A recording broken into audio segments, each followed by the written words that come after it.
Hello, everybody. Hi. Welcome to yet another DisasterCast, where the only thing scarier than whatever horrific imagery Kayla puts into your head from these stories is Bird's gameplay. I mean, yeah. I'm not wrong. Yeah, that's the thing. I'm not wrong. I'm very much not wrong about that. So I am having a hell of a time getting in some parts to fix my Xbox, but I'm working on that. In the meantime, I've got a new game that we can start up. I feel like we need a little bit of a break from Katamari anyway. I feel like I'm getting a little bit burnt out on it. So a little something to kind of break it up isn't too bad of a thing, in my opinion. Okay. So, yeah. So today, we're going to play a game called Death and Taxes, which is basically pretty much everybody's two major fears. Aside from monthly bills. Yeah. But what are taxes if not the final boss of monthly bills? Well, at my old job, I got a really good tax return, so I mean, it wasn't that scary to me. It's pretty scary for me working as an independent contractor for so many years. Well, not no more. No, not anymore. Okay. So so I'm gonna be doing that. Kayla, what horrors? Happy Halloween, everybody, by the way. Yes. What horrors do you have to share with us today? Well, for Spooky Day, decided to focus on horrors that happened on Halloween. Excellent. Because Halloweens don't go on vacation. Yeah, no. I mean, horrors don't go on vacation. No. They don't take Halloween off, that's what I meant to say. I did a mouthful there, where my brain, mixed up the words. So anyway, I have EgyptAir Flight 990, which has an unclear cause, involves zero gravity, and a defected captain. Excellent. What's next? I have the Purdue train wreck, which has a zombie governor, What? a miraculously unarmed person, Okay. and an Indiana football team. Okay. And then I have the VSS Enterprise crash, which involves blowing your load too early, Been there. the first survivor of a destroyed spacecraft, Not been there. and the Mojave Desert. Oh, yay! I know that place! Yeah, I know. That's why I mentioned it. I'm just like, it's Bird's favorite. Yeah, it's my favorite gaming location. It's the best. Come to the Mojave Desert. We'll probably shoot you.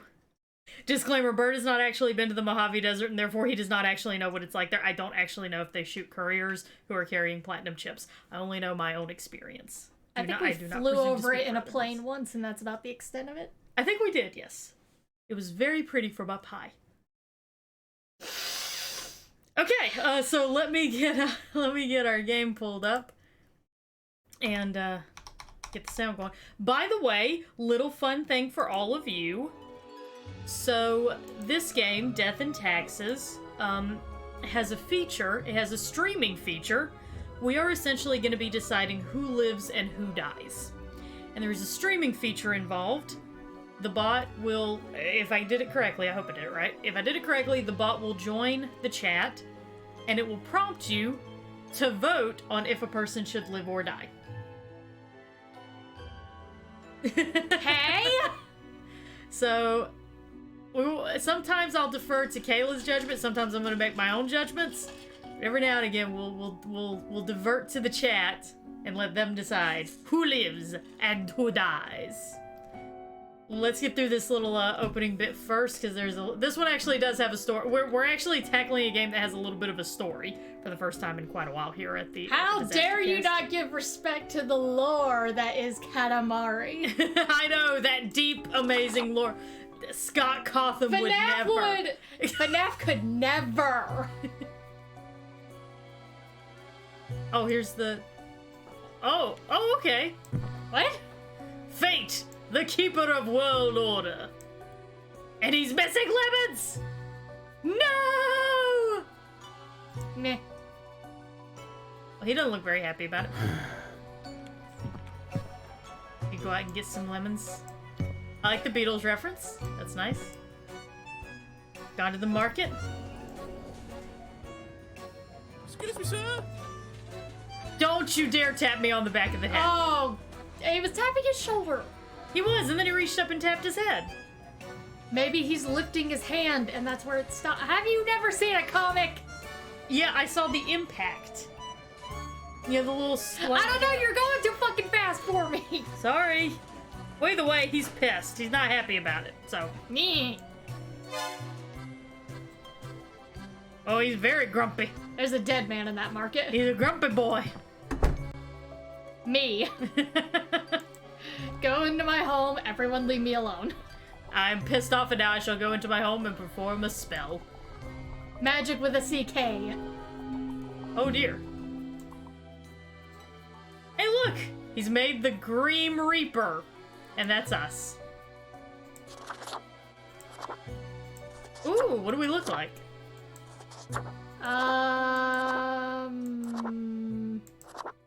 Can we be emo Grim Reaper? This one? Yes. Okay.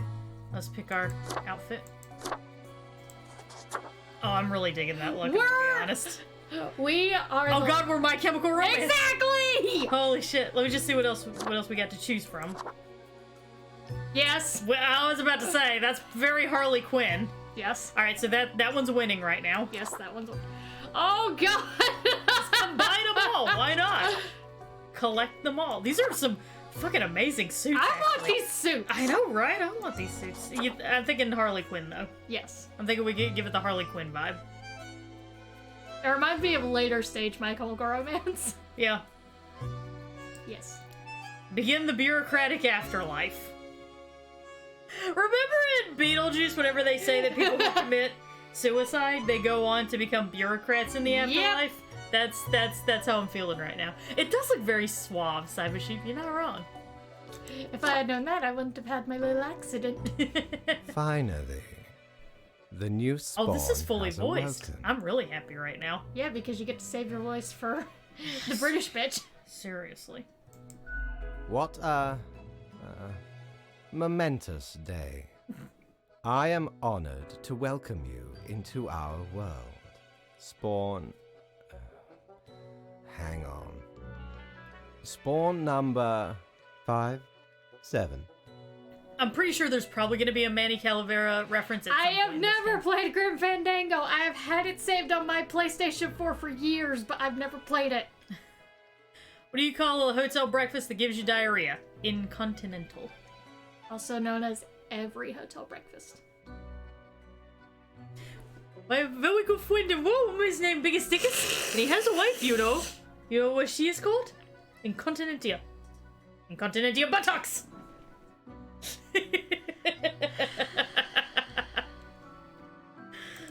I am Fate. I am the keeper of world order. Alright, Kayla. This is your new job, so you decide what he's gonna say. I don't care much for being just 57. Can I be Fate? Can I be Fate?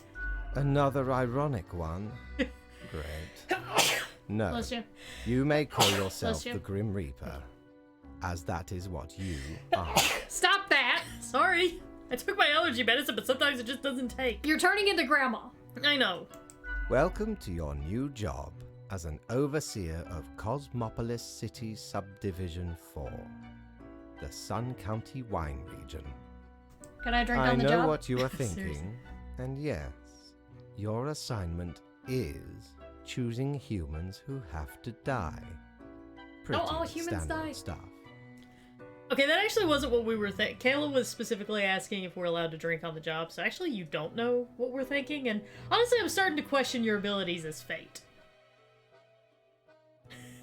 I'm helping you negotiate, Kayla. I'm gonna help you get a pay raise. What? I'm just As saying it you're is being your quiet. That's my first best day. tactic. Try to get to know the system, and do not destroy the world, yes? Gallows humor. Gallows. you see. Get it? Get it? Because we're Right. dealing with the dead. Yes. Clear? How do we respond? Will I get paid for this? Most certainly. The contract stipulates that every death gets a fair salary based on their performance accuracy. Nope. Okay, but that also Marking sounds like... profiles correctly is the sorry. most important task.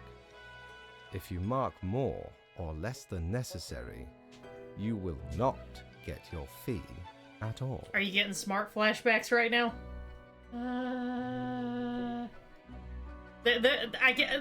think that this writer, the writer for this game, might have worked in a call center at one point. Yep. I'm actually quite happy to take lives. Grim Reaper isn't quite accurate. Yeah. Errors in secondary tasks will reduce the total even if the primary task is And there's the executed rub. correctly. It's fucking Papers, Please. Remember, the fate of the world lies in your hands. Humans march towards the great dying. They always But what about teeter the on little dying? precipice, Who's in charge of that? creating endless chaos. Someone in France who gives great orgasms. We keep humans from falling off. We establish the equilibrium and keep the chaos in check. For that reason, your actions will have consequences. Alright. Where's my desk? Yeah, where do I work? I will show you your workplace right away. Follow me. Off we go. One more thing. Oh. This will be your 7-day Oh god, it's sync-ups. evaluation period. When the week is done, you will be assessed. I will never ever miss that. Figures I would get promoted out of this job and then immediately start playing a game where I have to do my same job.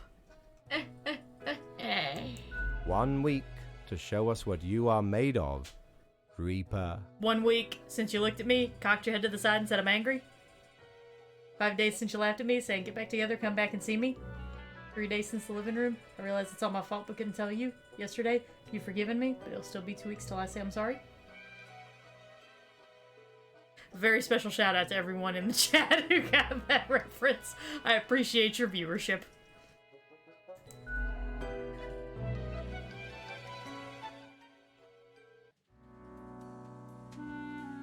Okay. So, I could commune with the voices of the ether to help me decide. My instructions for the day. The marker of death. Better pick it up and start marking some files. Welp. Oh god, this guy's me! I have a phone at least. Good for procrastinating and scrolling through Calker. Cerberus's den, feed your soul. So there's a bar here? It's a place where bureaucracy happens. Of course there's a fucking bar here. There's nothing inside. That's where you put your shit. Here are the files on humans who are in life-threatening situations within your domain. I'm granting you time to settle in, so no difficult rules and requests as of today. Quota for the day. 1 human has to die. Send me the files by fax after you've made your decision. Good luck on your first day. Fate. And put it away in your drawer. Clean. Keep your fucking desk clean. Keep your space clean. Should I clean this up too? Yes. Okay. I'm gonna let Caleb. Do you want to micromanage read me. these fucking stories while I do this? No, you're fine. Okay, sorry. Go ahead. Alright. You want? Oh, how is the volume level between Kayla and the music, by the way? Yeah. I'm probably gonna have to bring the music down a little bit. I wonder if I'm making a difference. Isn't that the big fucking question? Always the big question. I'm You alright? tired. I'm sorry. Alright, continue. We had an airplane, a train, and a space plane. Okay.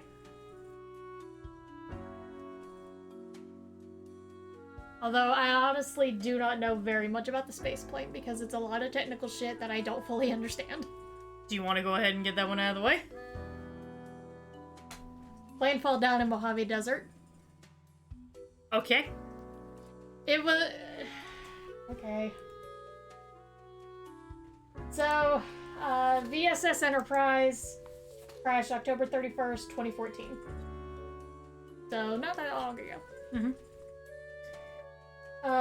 on the day of the accident, the Enterprise was performing a test flight where it dropped from a White Knight 2 carrier aircraft, and it was supposed to, like, take off on its own. It was being dropped by another plane. Okay. And then fly by itself. I don't understand how space planes work, okay?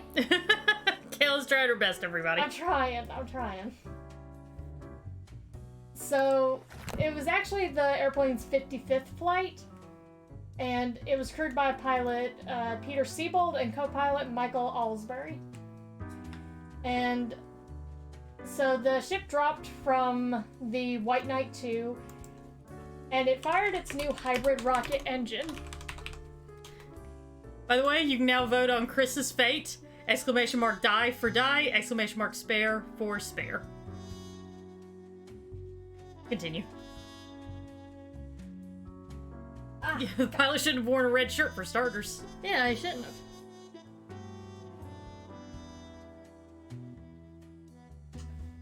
So, about 11 seconds after the plane got itself righted of sorts, Mm-hmm.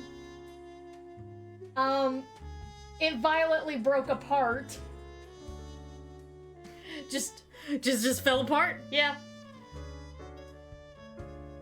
All right, I guess like Christopher's rival's ankles broke apart, and so now like his life will break apart because everybody voted. Well, most everybody voted die except Cyber Sheep.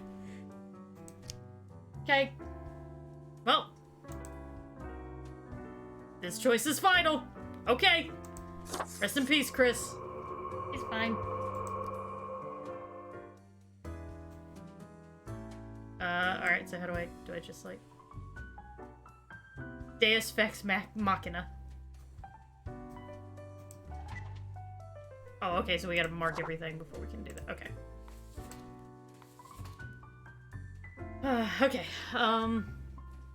Plane broke apart, gave the appearance of an explosion, and it created a 35-mile-long debris field in the Mojave Desert. wow, so like just miles of shit. 35 miles of it. God damn.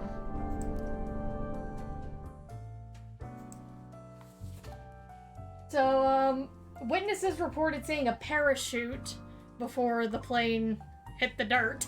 Mm-hmm. Michael Alsbury was killed in the crash, but Siebold survived with serious injuries because he was the one who parachuted out to safety. So he made it. He made it. He's the first and only documented person to have survived a space catastrophe. Wow, that's an interesting thing to have as like your claim to fame. I mean, that's what I'm telling at all the dinner parties afterwards.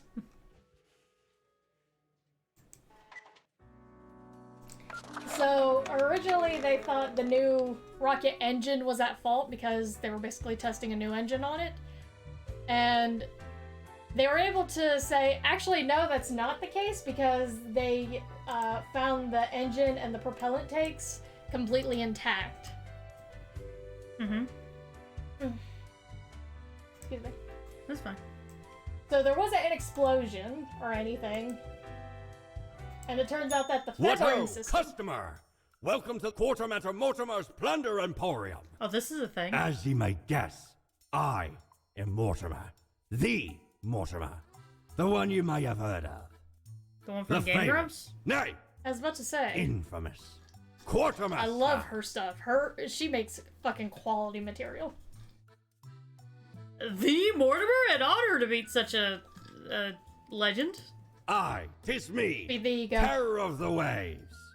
I may have grown most humble with age, but tales of my thunderous exploits will live forever. Space does want to kill us all. Cool. Aye, the Emporium brims with plunder. I plundered myself. Browse at your will. Okay. So it turns out that the feathering system, aka the ship's air braking descent device, deployed too early.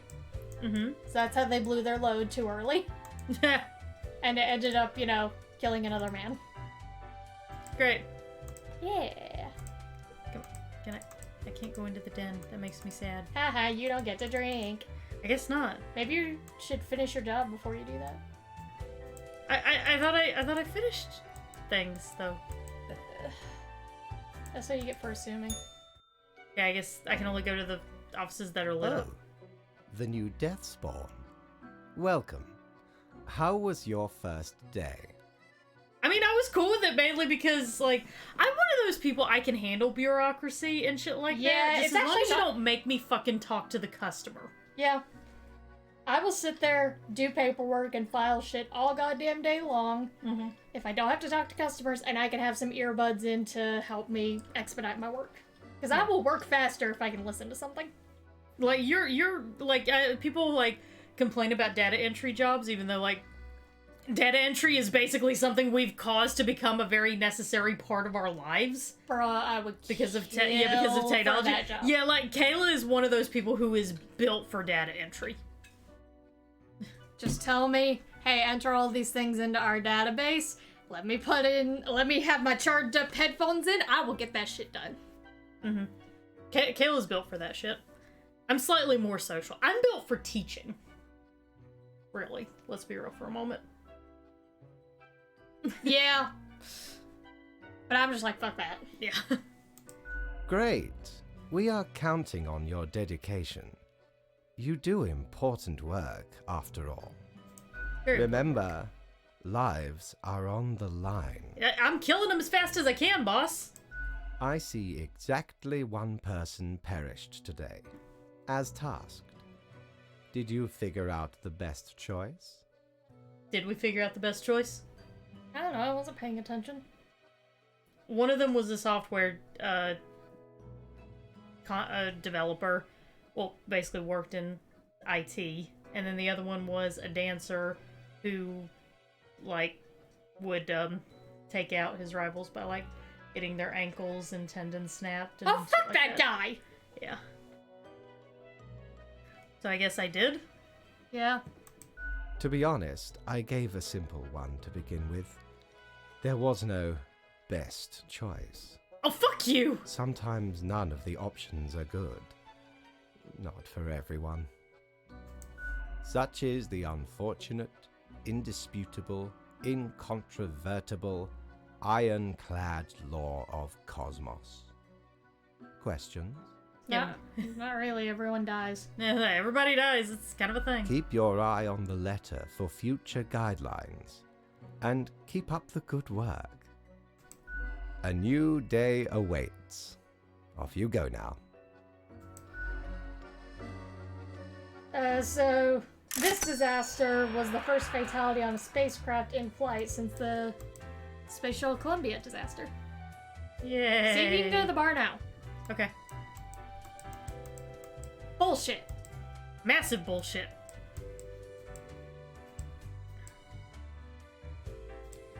Not since the Columbia have we seen bullshit like this. I mean, yeah, technically. It's like, you're not wrong? Yeah.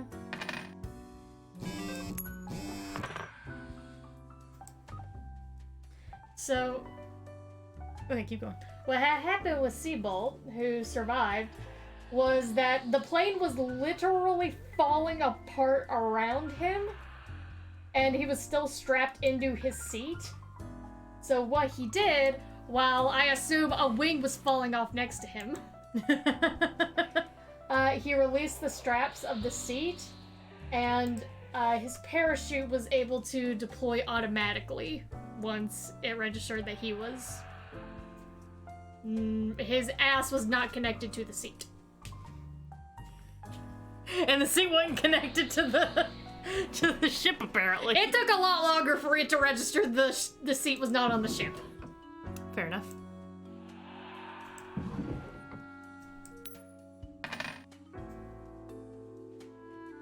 Oh, I guess I put the money in the drawers. You can't just click it? Yeah, whenever I do, it just kind of... There we go. Alright, continue, sorry. You're fine.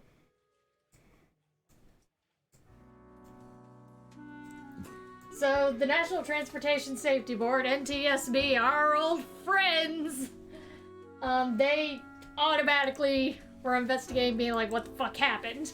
Yeah, understandable.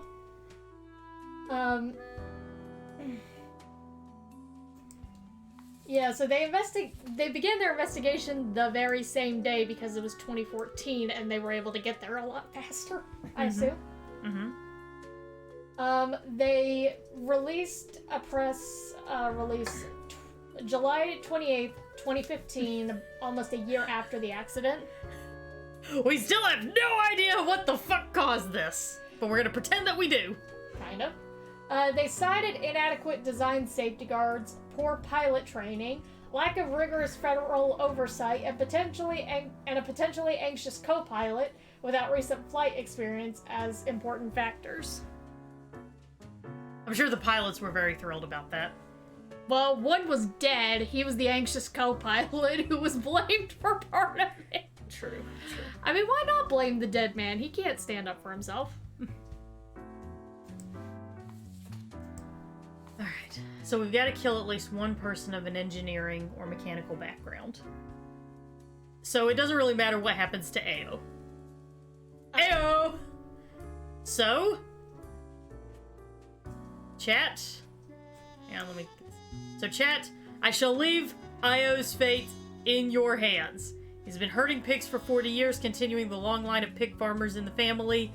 They religiously wear their green boots every day, believing that the touch of pig manure gives them lucky properties. Why do I give a fuck about his boots? It's just a little personal thing about him. I don't give a shit. Okay. See, this is why I'm cut out for bureaucracy. I don't need to hear a sob story. I'm just like, I'm doing my job, man. Yeah. Alright, chat. Exclamation mark die to die, exclamation mark spare to spare. Begin voting. Continue. So they determined that the co-pilot who had died, he prematurely unlocked a movable tail section about 10 seconds after the ship detached and fired its engines, and it resulted in the craft breaking apart. So they're blaming it on the guy who died. I mean, it's not like he's alive to defend himself, so and they don't really have any other solution, so I kinda see why they went that route. Plus, it was kind of hard for them to get, like, a lot more information on this, because it was an experimental vehicle, basically. Mm-hmm. So, it was one of their first big tests of this rocket engine, now they're like, fuck! Yeah, so I guess they can't be like, oh, no, I know there's a time limit, guys. That's why I said it was 60 seconds. So. And we ended up with a tie. Ha! Good job, chat. It's a tie! Damn these ethereal voices! Wow. Alright, well I guess I am the deciding vote in that case. And I say, he will live. He's just doing some pig farming, okay? So... Congratulations, Ao. You live. Now I gotta decide between these two. One of them is gonna live and one's gonna die. Okay. One of them is Chief Safety Inspector of a local nuclear power plant, and they've already spotted several mistakes and have possibly prevented many accidents. Okay. Which, pretty good person, not gonna lie. And Bruno is a drilling expert who's been working on deep sea oil rigs for years. They currently have a tense relationship with their offspring, and lately they have been attempting to reconnect and make things work. Die. I was kind of thinking the same thing. I was like, I think I'm gonna kill the drill master because the safety inspector, at the risk of sounding callous, everybody, but it's pretty heavily hinted that there's some sort of possible apocalyptic event about to happen. Safety inspector is a little bit more important right now. Sorry, Bruno.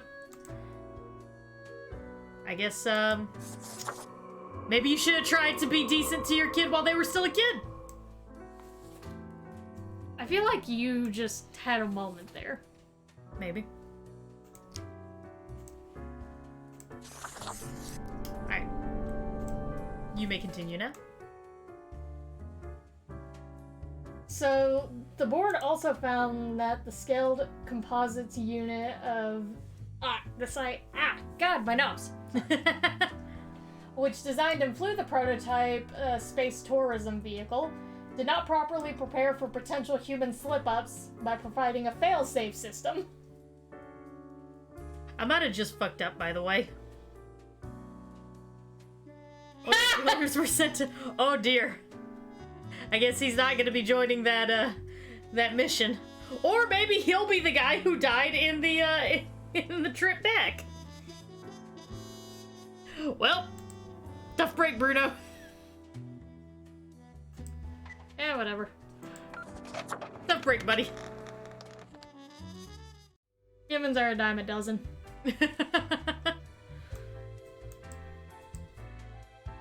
Why can't I go get my drink on? It's only open on weekends. Bullshit. Agreed. I gotta Grim, go back and talk to you all the How time. was the second day on the job? Fine, whatever. Good. So, did you follow the rules properly? Yes. I did my job. Great. Yes, everything looks to be in order. Continue the good work, and do not let tough choices get you down. It's not really that tough. Do you want me to say I hope we get to kill more people, or like, what do you want to say here? I hope we get to kill more people. No. You are to mark the profiles as requested. We are not here to cause wanton mayhem. But you pretty much always want somebody dead, so technically I still get to kill more people. Yeah. Rest well. You will need it. See you soon. Oh, the kitty! The kitty! The kitty's purring. So, part of what the board said about this whole thing was they put all their eggs in the basket of the pilots doing it correctly. Which I'm like, Wow, they went 100% through these pilots under the bus. Like, damn. yeah. It's just like... Okay. Prepare for a perilous adventure on the ocean of quality merchandising. Okay.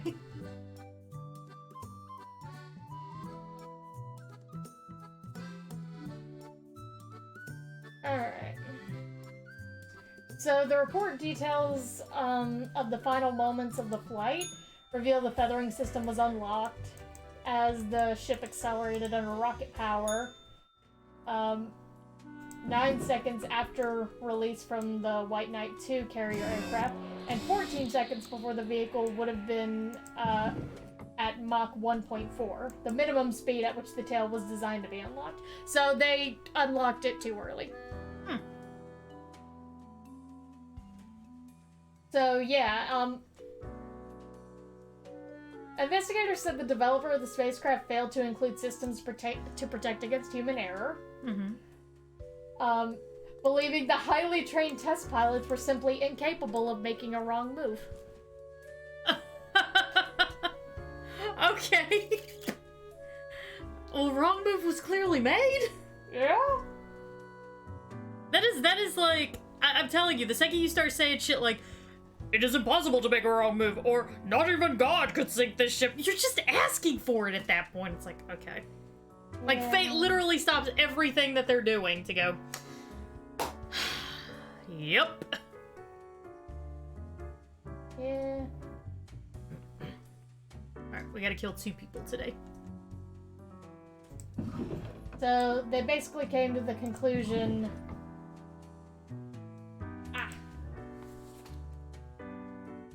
God, my eyes. Allergies getting to you? Yep.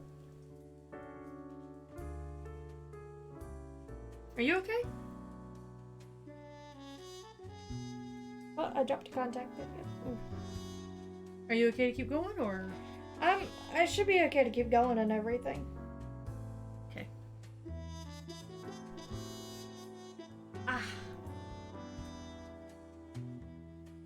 So basically the report came of like, pilot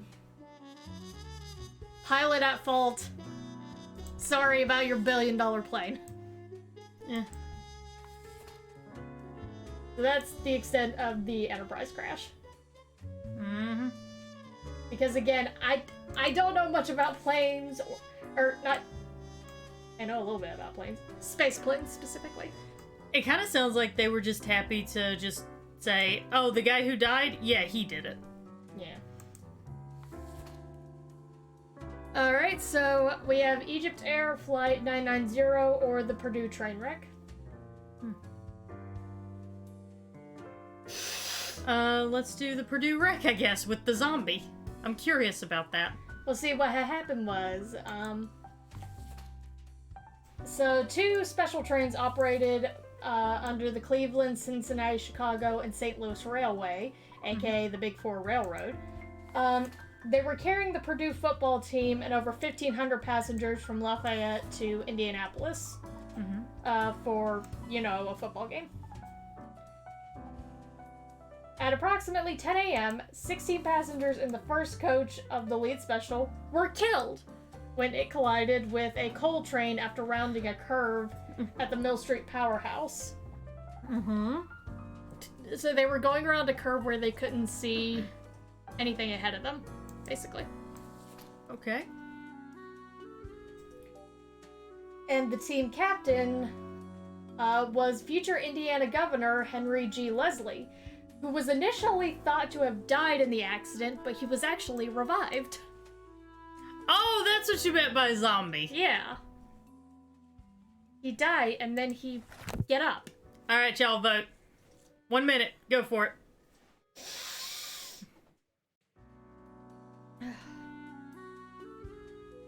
So, at least 13 of the dead members were of the Purdue football team, Okay.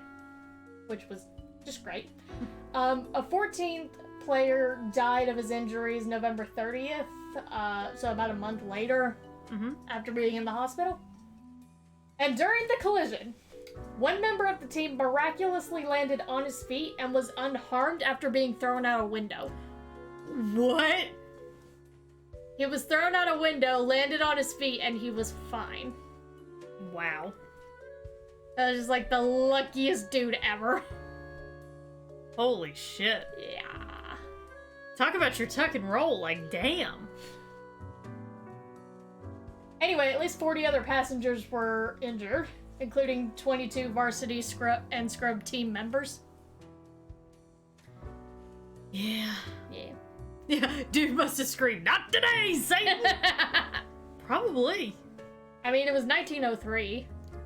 Alright, so overwhelmingly, chat has voted for him to die. So, Okay, I'm gonna trust your... that's what you get, you poaching piece of shit. Oh! I'm gonna call you Donald Trump Jr. Okay. Alright. Next.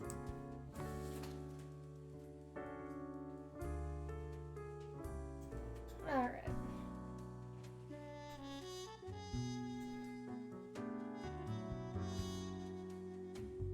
Alright, so Gabriel is very dignified. He works as a valet in a mansion. They're admired by all the other workers. They make no movements which could be construed as redundant. One time, they were the suspect of a gruesome murder, but it would have been impossible for them to have been the murderer. Alright, chat. Go.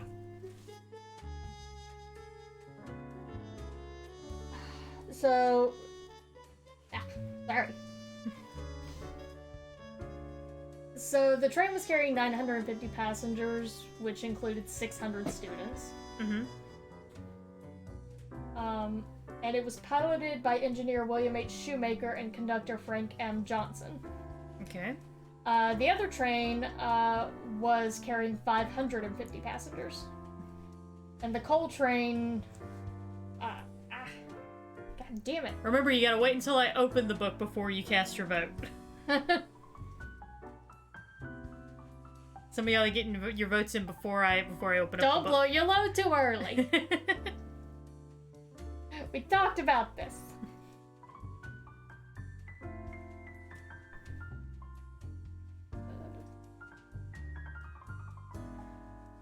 Well, Gabriel, looks like it's your lucky day. I mean, depending on how you feel about your life.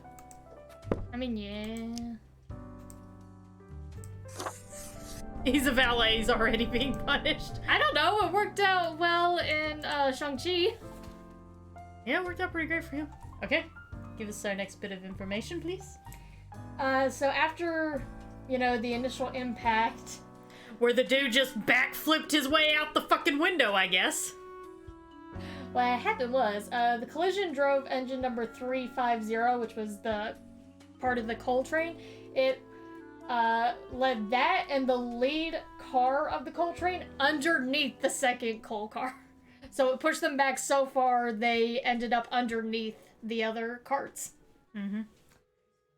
And witnesses report that the first coach car, where the team, coaches, and others were seated, was split from end to end, thrown straight up in the air, and fell down on... Oh, wow. And since it was split in half, there were halves on each side of the train tracks. I've heard of splitting them in two, but wow. It's, damn. Alright, everybody. Columba Hunter, distinguished war veteran, working as a well-regarded passenger airplane pilot. They're happily married and have 5 kids. As a hobby, they're extremely interested in the history of religious buildings. Are they trying to hint that he's gonna drive a plane into a religious building? I have no idea. I'm just giving you this information. Because I'm not at that story yet. That's EgyptAir Flight 990. Oh, we're getting there, apparently. Alright, I'm gonna open the book, y'all. Cast your vote. Cast your vote. Now cast your vote. The body of the second coach car, where members of the marching band and students were seated, was torn from its frame and thrust down the embankment into a gravel pit to the east. Oh, jeez. Thrust. And the third coach car was thrust over the remains of the engine and coal cars, and then on top of the train cars, on the sliding to the west. So it just jumped up on top. It was like, I'm kicking the mountain now. I guess so. Rocky music playing in the background. Yeah, and many of the 11 other coach cars, they were derailed, but they remained upright. So there's that. And, of course, after the impact, uninjured passengers were immediately just coming to the aid of the wounded up front. Mm-hmm. Local residents and laborers who heard the crash, they also just left their jobs and ran to the scene to help as much as they could. Excuse me. And there was actually a line of horse and buggies over half a mile long carrying people to the nearest hospitals to be able to help them. And then you realize what time frame it actually is when I say horse and buggy line for half a mile. Yeah. Alright, y'all, we're not gonna do a vote on this one. He's a fucking politician. He's dying. And he's, like, taking bribes and is all like, no regulation. So, especially with the real estate market. So, he's dying. I'm taking that vote out of y'all's hands. I am using executive privilege on this one. I'll let y'all vote on Riona. They can identify just about every wine taste profile. They're so prolific they can even make up what they don't know. Lately, they've been trying out increasingly more obscure wines. They also like doing tasting exercises with their children using various craft sodas. They do not, however, endorse alcohol abuse. Interpret that how you will, and cast your vote. Continue. So, let me see. An accident investigation was immediately led by the Indianapolis coroner, and he concluded in his report the official determination of the accident, based on 100 witnesses being interviewed. Oof. It was determined that the chief dispatcher was at fault for the accident, and that the crews of both trains were completely exonerated. It wasn't their fault.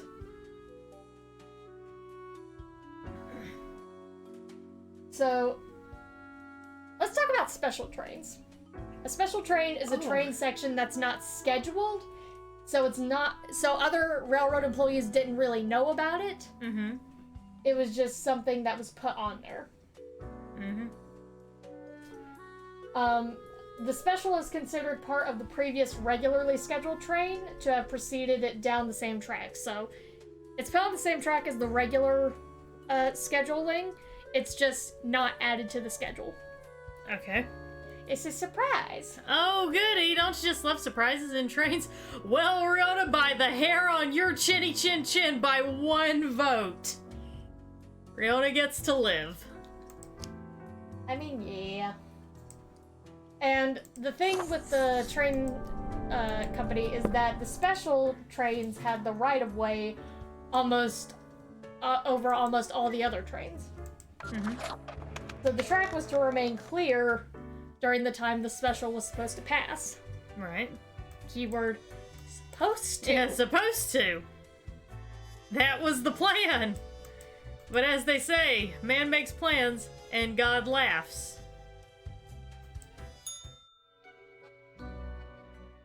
Grim, my latest spawn. 3 days you have been with us. How do you feel? How do you feel? I feel hungry all the time. Yeah. Probably some of the psychic residue left over from the creation.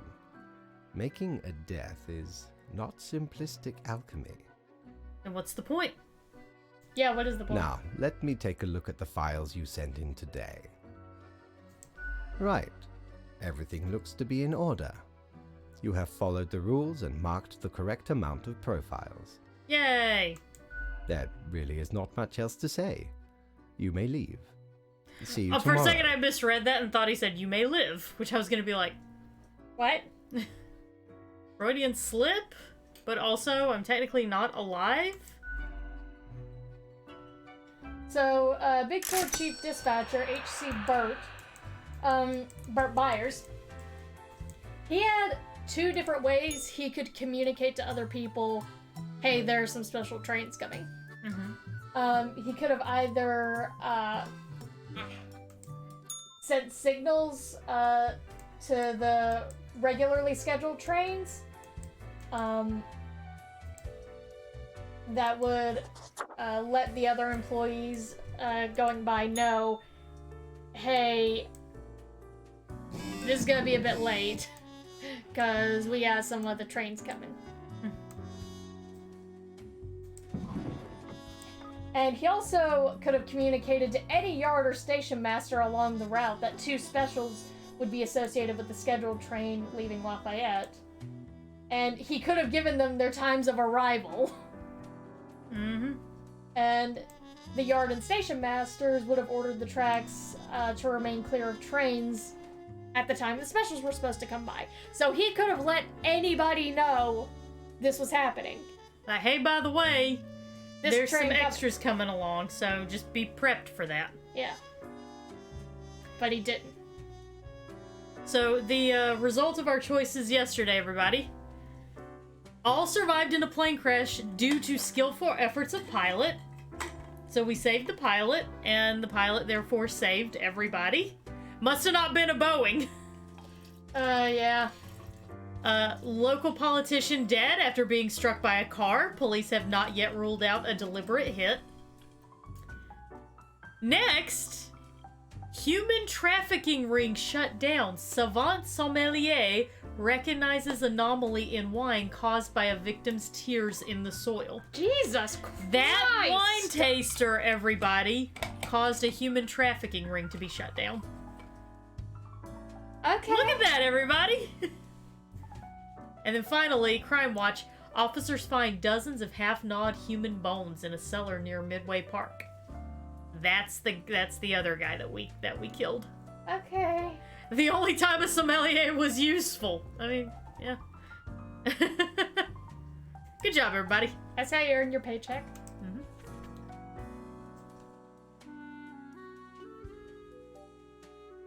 So, the coroner determined that the only station master at Union Station in Indianapolis got notification from Byers' office that 2 specials would be arriving, but no one else on the actual route on the way did. Yeah, because why would they need to know about that? Why would they need to work on keeping the tracks clear to allow for other people to come through?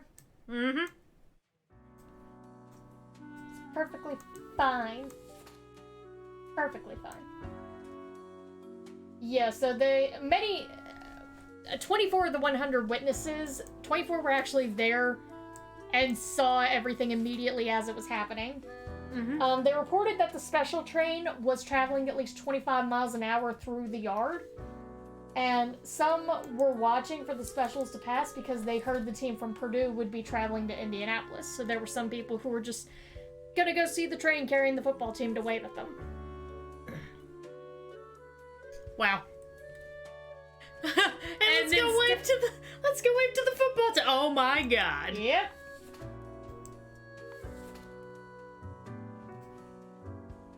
And see, the thing was, the coroner said that an Indianapolis ordinance required trains passing through the city, where the special was going through, only go about 4 miles an hour. This was going 25 miles an hour. Great. Gotta meet them quotas, bro. Fucking quotas, man. I can't help but notice that a lot of these train accidents, usually at some point somebody said we gotta meet that quota. Yep. Executives within the Big Four train railroad company, whatever, they had their own independent investigator on this, saying, oh no, it's the fault of the engineers for going way too fast. For taking a curve way too fast. And I'm just like, okay, maybe you shouldn't take turns too fast, but you also shouldn't have trains there without any fucking notice. Yeah. Alright, so everybody, just want to let you know there will not be a vote on Robin. He's dying. Oh, as a police officer? Yeah. Grim, serious, heavy-handed, get along with other police officers, but often have conflicts with those in charge. No! They have a tendency to eye everyone with suspicion. ACAB.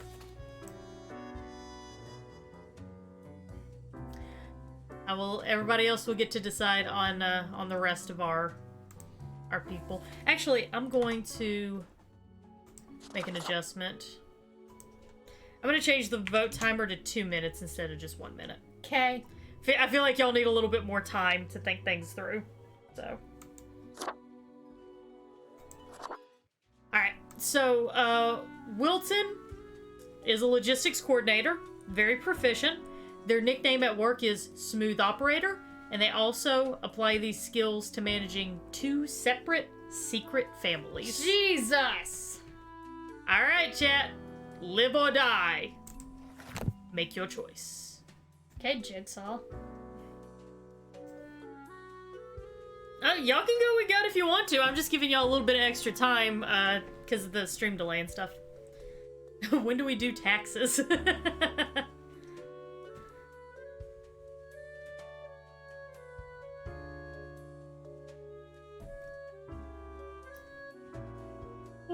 So, Sorry. yeah, you're fine. So, the crews of neither train saw the special train until it was way too late. Again, because of the curve of the track. Yes, 3 people need to die today. Due to the curve of the track, the trains of coal cars and box cars parked on the sidings, they immediately west of the train track basically blocked the view of the special train as well. So not only was it a curve and they couldn't see, but also there were things physically standing in the way so they couldn't see. It's not great, Bob. It's not great. Yeah. Not great, Bob. And the switching engine was on the end of the train opposite from where the special was approaching. So they couldn't have prevented it. But despite the findings of the coroner saying, hey, it's the big company's fault because they never let anyone know, the Big Four, they dismissed one of the engineers from one of the trains, and the conductor, he resigned before he could be dismissed, and He knew which way the wind was blowing. yeah, he ended up going to another railroad company and immediately found work. That doesn't surprise me. Yeah, and I don't blame him. Well, Wilton, overwhelmingly, Chat has decided you must die. Alright, buddy. Tough break. How would you vote on this? Personally. Personally, having two families isn't a death-worthy offense in my eyes. Me neither. I'm just like... It's a shitty thing to do, but... It's not... I don't think this guy. Yeah, I don't think it's kill-worthy, personally. And I do wonder what's going to happen as a result, because he is a logistics coordinator, and he is apparently very good at that. Yeah, that's my whole thing, is I'm just like... It's a shitty thing to do, but with a logistics coordinator, if it's important enough, I'd rather keep them alive. Yeah, but the thing is, we have to meet the quota. We do have to. 3 people have to die. I mean, okay. So, no, I'm not like saying that to make... It's just, again, quotas, guys! Yeah, but we got other people to choose from. Yeah, we do. Alright. Including one who looks like Joe Exotic. Yeah. Let's do Jackson first. Project manager. Jackson just doesn't seem to get a break. They manage various projects, which all somehow end up failing. They used to be married, but nothing lasts forever. Their pet goldfish died in one day. Most do. Their bike always seems to have a flat tire. And this is just the beginning. So we've got him.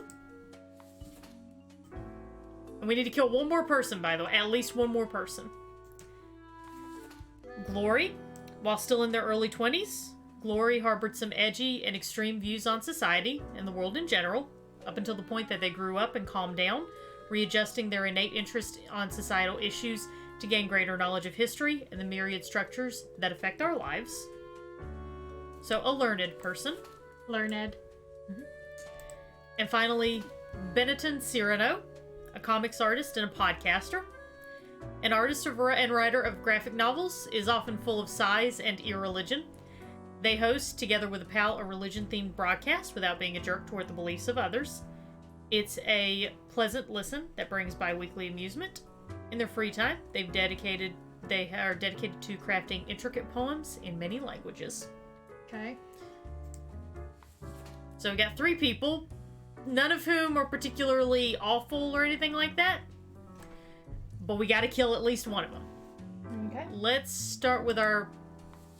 Let's start with the historian. The Joe Exotic looking motherfucker. Alright, everybody. Will Glory live or die? Make your choice. Alright. So how'd the memorial shit go? They built a memorial gymnasium in 1909, about 6 years after it, and they built it on Purdue University campus to honor the memory of those who died, because remember, like 14 or 15 of their team members died. Mm-hmm. Kinda sucked.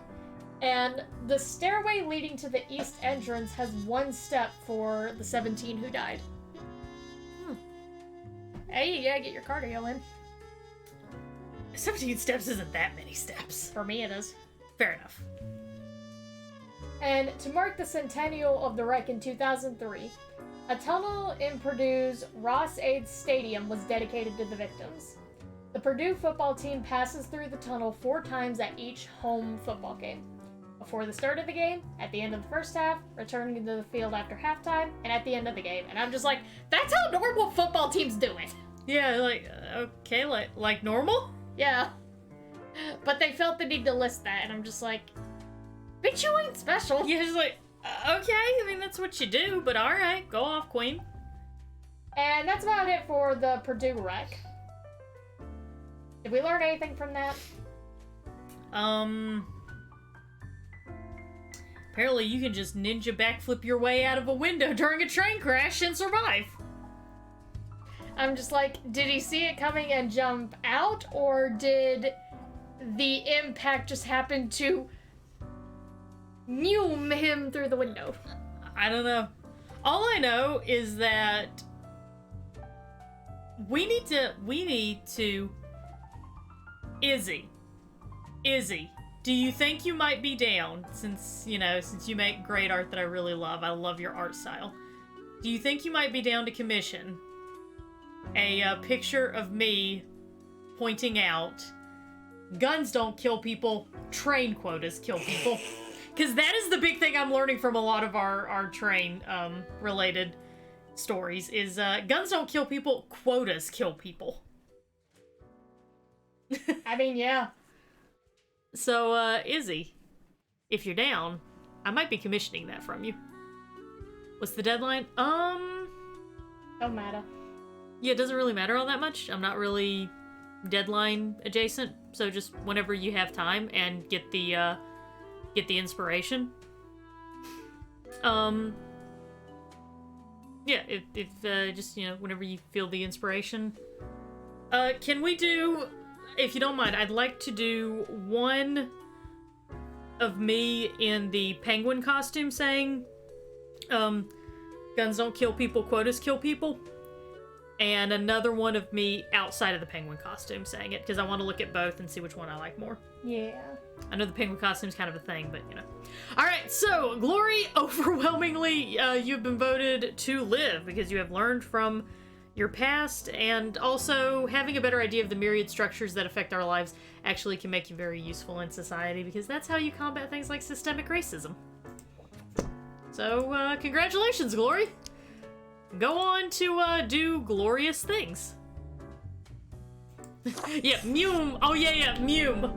That's another thing. I like that. I like that too, actually. We need a, I've been thinking about the merch store lately because I want to add more things to it. I'm thinking like one just says, Mume, like Ray Kudo's got, Mume, to be flung at great speed. Yeah. He was Mumed out the train window. Yeah. Yeah, that would be awesome. Yeah, if you want to do that, Izzy. Obviously, don't put any more work on yourself than you need to, but if you want to just give a couple of concepts, like rough draft concepts, and show them to me, I'll let you know which one I like the most, and then we can refine it until we're happy. And, of course, I will pay you for it, naturally. We pay our artists in this house. I didn't realize Mew was gonna be a thing. They go, Mew! Mew! That's another thing we should definitely need to get. It's just text that just says, Nyum. What would that be? Would that be a, Nyum? Is that a verb? Or an adjective?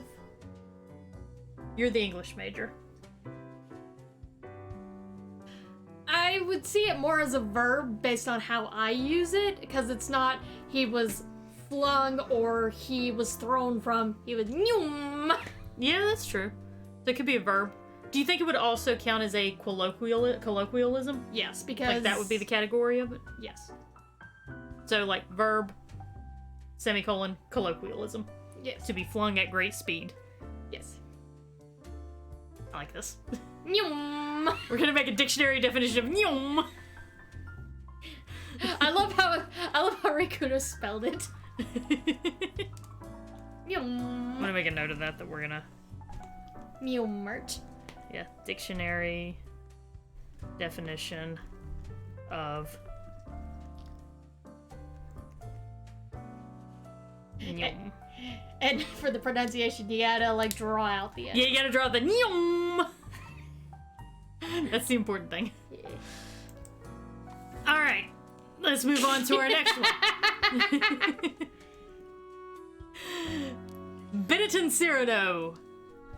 That is our artist, our writer of graphic novels, and hosts that religion-themed podcast. So a fellow podcaster, I see. A fellow man of culture. Dime a dozen.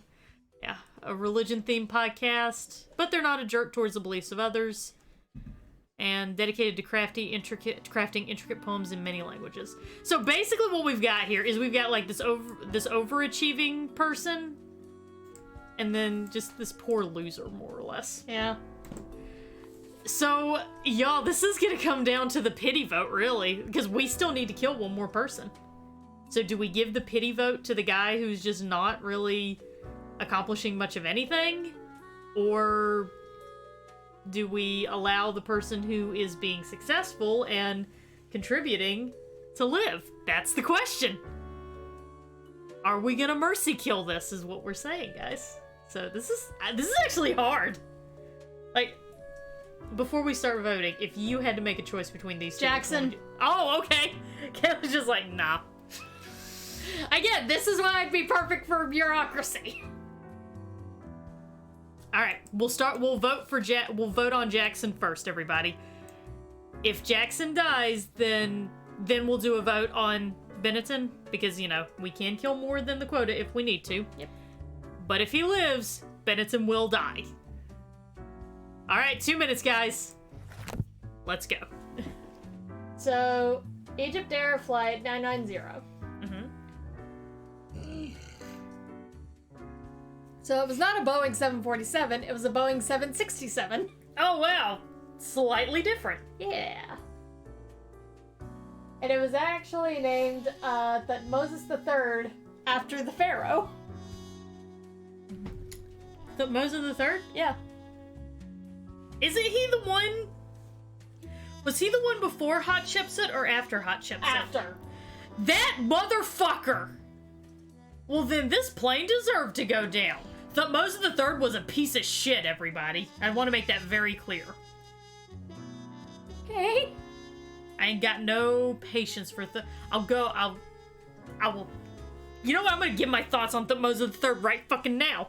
So Hatshepsut is the forgotten pharaoh. She basically took over. She was like the stepmom of Thutmose III, who was still... Stepmom/sister? Yeah, stepmom/sister, because that's how they did it in ancient Egypt. Of Thutmose III, while he was... And basically... Whenever the pharaoh died, Thutmose III was still in fucking diapers. Yep. So somebody had to take over. So she took over.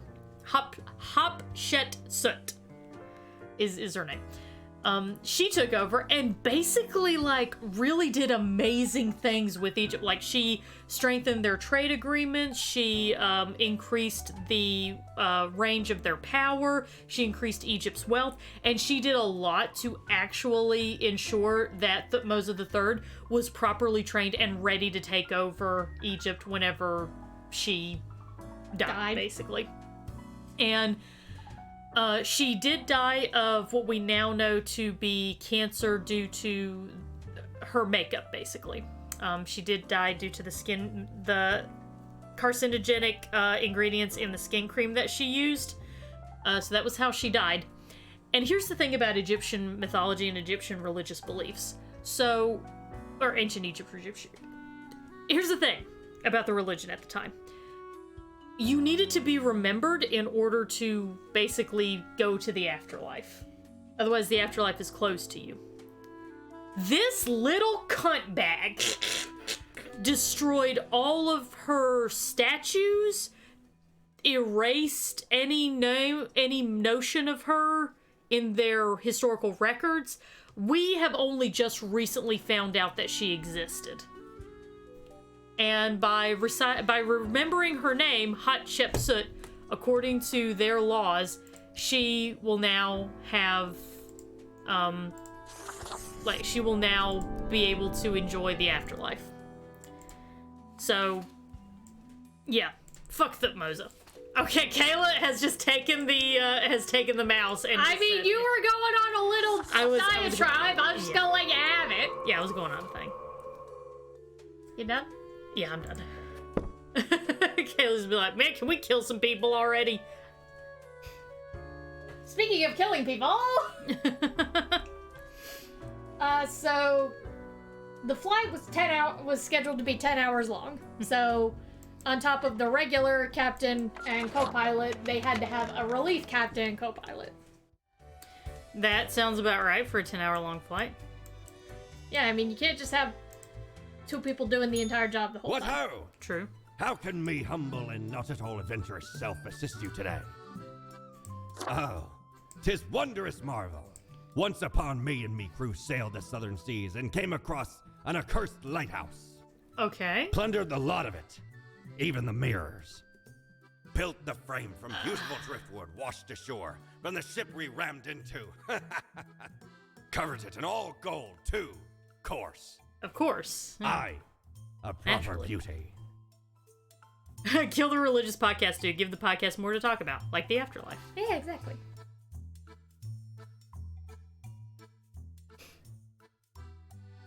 Tentacles are extremely useful and practical. Can confirm. So, with the relief crew, they were supposed to take over after 4 to 5 hours, basically. Mm-hmm. Okay. I love how our outfit's name is Queen. That does make me really happy. Like, yes, I am the Queen. So they were supposed to take over. Yeah, they were supposed to take over. I feel like the key word here is supposed to. Keywords. Yeah. I feel like the key factor here. There we go. I'm forgiven for my English transgressions. You keep... Sorry, I'm gonna scoot back in my chair just a little bit because I need to undo my binder. Okay. So, the flight was carrying 203 passengers and 14 crew, so about 217 total bodies on board. Bodies.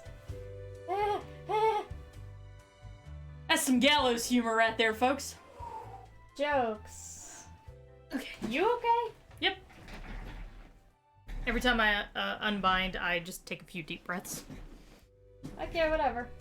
So at 1:20 a.m., the aircraft took off from JFK because everything takes off at JFK. Yeah, I'm starting to think there's just no other... I'm starting to think there's literally no other airport in America. I mean, it is like one of the biggest ones. I've flown out of JFK, so I mean... JFK is like one of the... Yeah, like... I don't care where I'm going. At some point, I will end up having to fly out of JFK. Everyone does. Grim, there you are. Let us be quick. Okay, can I still be Grim? All the profiles are here, just as requested. Excellent work. Okay. Although you made an error with my test note, What? What? such inattention is not commendable. What are you talking about? Yeah, we killed 3 people, just like you said. I do not fully understand what you are planning to do with these small and trivial acts of rebellion. What are You you are mainly talking just about? making Yeah, it more I'm difficult seriously for sitting here like, yourself. what are you talking about? I killed 3 people as requested.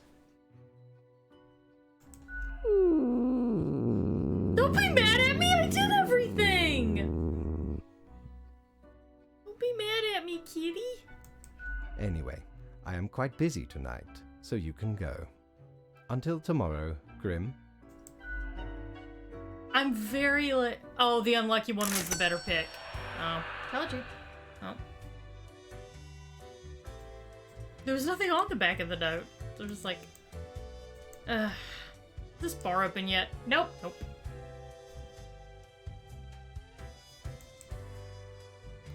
I guess bureaucracy decides that I the people who are the told most... you! Well, I wanted to let chat decide. That's what you get. I guess so. So, it took off at 1:20. Relief First Officer Al-Batouti was alone in the cockpit and Captain El-Habashi was in the lavatory. The aircraft suddenly went into a rapid nosedive. And the result of how rapid this was resulted in weightlessness. Yep. So everything was zero gravity throughout the cabin. And despite this captain, abusive police officer stabbed by their spouse. Yay! Yay! Yay, justice! Is the unluckiest person in Cosmopolis City cursed because of awful actions in their previous lives? Noted podcaster struck by lightning after uttering blasphemy. Coincidence? Oh, is the resolution getting bad all of a sudden? Oh, yep. I'm not picking up any drop frames on my end or anything like that. It must be something on Twitch's end. Let me refresh.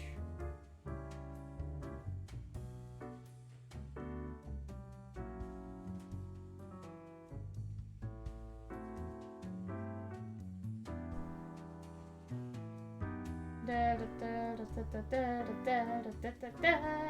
it's on Twitch's Yeah, end. Twitch is fucking up pretty hard. Okay. All right, well, I'll read it to you guys. So in the Economista, dozens of jobs lost after catastrophic cargo mismanagement. The Daily Moon, these two had no idea they were married to the same person until this funeral dispute. Da-da-da-da! MeTube, welcome to Our History, a new series on the structures behind the shifts and changes of societies. Crow News, abusive police officers stabbed by their spouse. Galaxy Brain is the unluckiest person in Cosmopolis City, cursed because of awful actions in their previous life.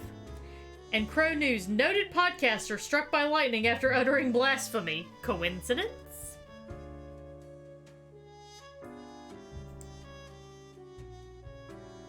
That's really weird, because I'm all green on my end. So it's gotta be something on Twitch's end, because I am just green bars. You can see them on the performance window. Yeah. So... Let's read the instructions. Alright. It is but a mundane day, nothing out of the ordinary going on anywhere. A regular day in the musical district of the typical planet. Who longs for some excitement? Quota for the day. 2 humans have to die. So we have to kill 2 humans today, everybody. But we must spare any human with a food service background. Hope you're enjoying the routine. Faked. So anyone who works in the food service or has that background, we have to keep them alive. I see a bartender that's gonna live. Yeah, I see a bartender who's living. So I guess let's look at them first. Iwo wishes to become the greatest bartender in the world. They constantly perform to their regulars, juggling bottles and setting various liquids on fire. They have yet to finish one performance without something breaking, but the dream is strong. Ugh. But he gets to live! He does. By order of fate, you must live, so I guess it's your lucky day, my dude. Blessed are ye. I saw... That's a choir singer, I can see that. Let's get them out of the way. Defense contractor, we'll set them aside. Sports nutritionist! Yep, and tavern keeper, and... Alright, hang on. Okay, so we got a server. Oral Van Port is barely hanging on while their already high living expenses keep rising. They're certain they can do great things with their art degree when they get around to finishing it. In their scarce free time, they do organic origami. Well, they get to live. Okay. I guess a good thing you work in the food service industry. Yeah, I'm with Izzy. Oh, honey. Mm-hmm. Alright. Stuart Von Ellington, a tavern keeper. Stuart is the owner of a cozy fantasy literature-themed drinking establishment called the Netherworld in downtown Cosmopolis. They're the original party animal and love really obscure horror. They're also a member of a podcast about bad films. That is someone I would be friends with. Yeah. Oh. Like, yeah, I would be friends with them too, or yeah, Kayla would definitely be friends with them. Yes. Alright. And then... Does a sports nutritionist count? Yeah, that's what I'm thinking. Is like, does a sports nutritionist count as food service? I don't feel like they would. But it's anyone who also has that background. Yeah. And how many people had to die? 2?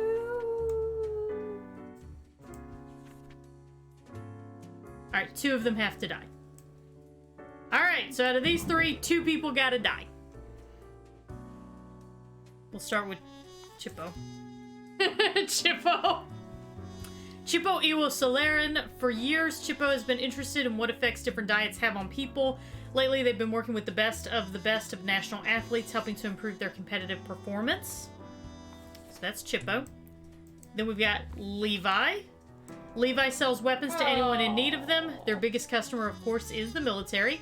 They've sent lobbyists into governments to make sure there's always a war going on somewhere. However, their grandparents' last wish was for Levi to protect the forests of their homeland, for which Levi has been constantly funneling money. Kill him. And then we got Alora, a choir singer. Alora is a professional singer who joined the church choir at their local town. They offered their singing skills to the church party to be more devout and partly to have better access to the church wine cellar. Bitch, you dead. And so now the question becomes, everybody, does a sports nutritionist count as a person in the food service background? I technically think it does.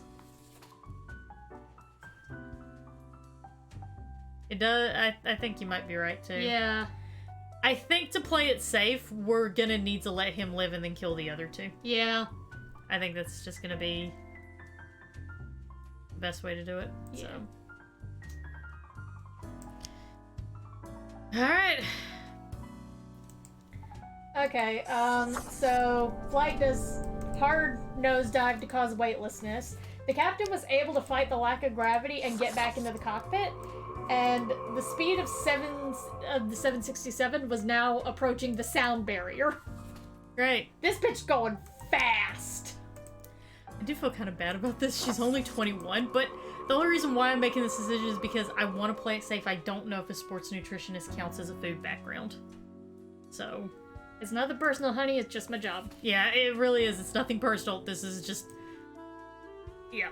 Although watch him be like, oh, you made the wrong choice, and then I'll have to be like, fuck yeah! motherfucker, I swear to Jesus. Is there a Jesus? Yeah, no, in this universe, is Jesus a thing? Alright, let's go up there and see how we did.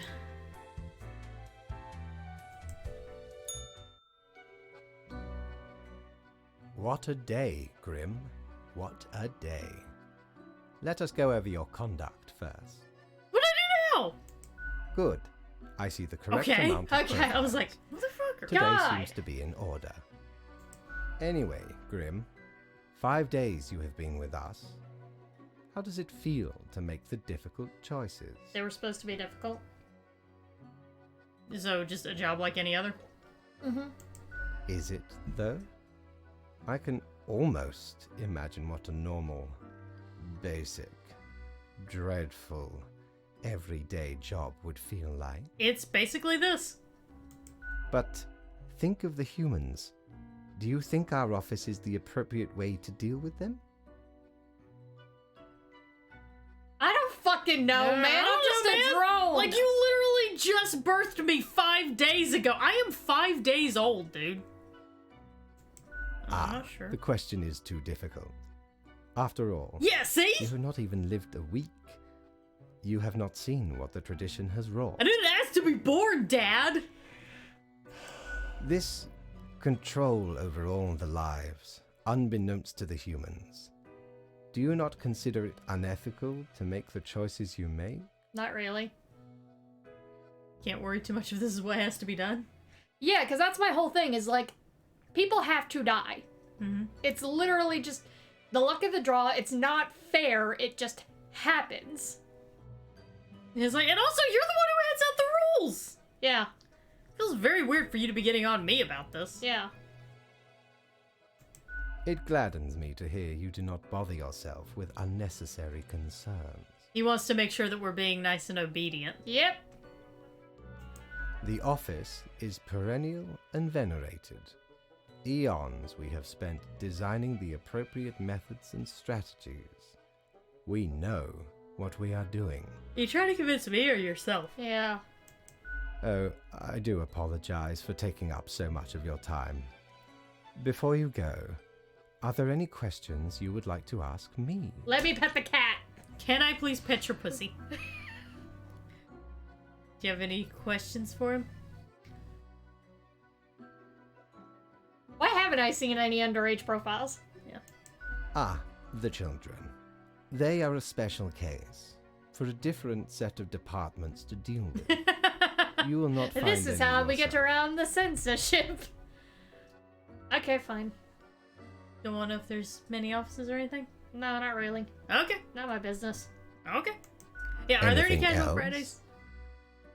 What about animals? Yeah. I want to know. Do animals get fun? Absolutely. All living beings have to be processed after the end. No escape. Yeah, I mean, I figured. Even plants. Yes, there is a department for plants. do not ask about the plant department. Wasn't planning on it. Anything kinda was. else?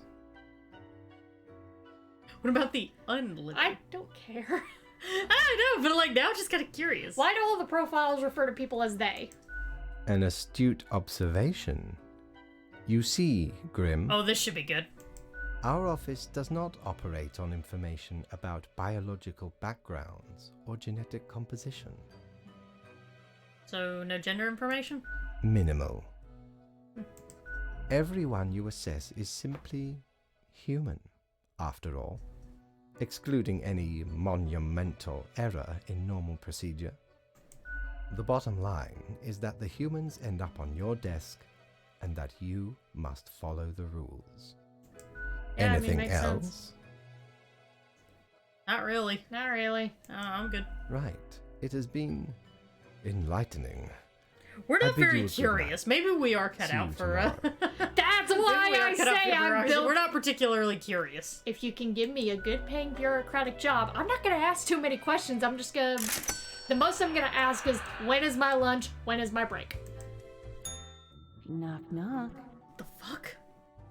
Who dare? Who's there? That's exactly the question, ain't it? God? What are you? We are the exalted Chimera, envied by Chimera. all the blind, arrogant fools. We are Angst Ex Nihilo. We are nothing. A despicable failure. We are Elan Vital, the guide who won't lead astray. If only you learn to listen.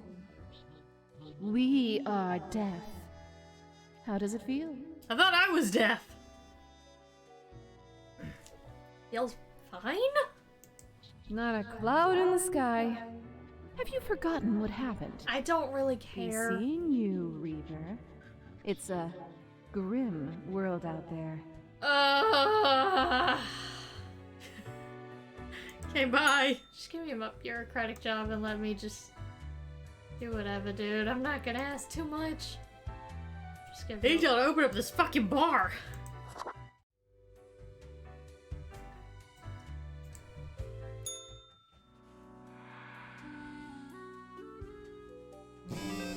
Oh boy. Jeez. We got a few folks today. Well, all right, we're gonna look at our notes for today.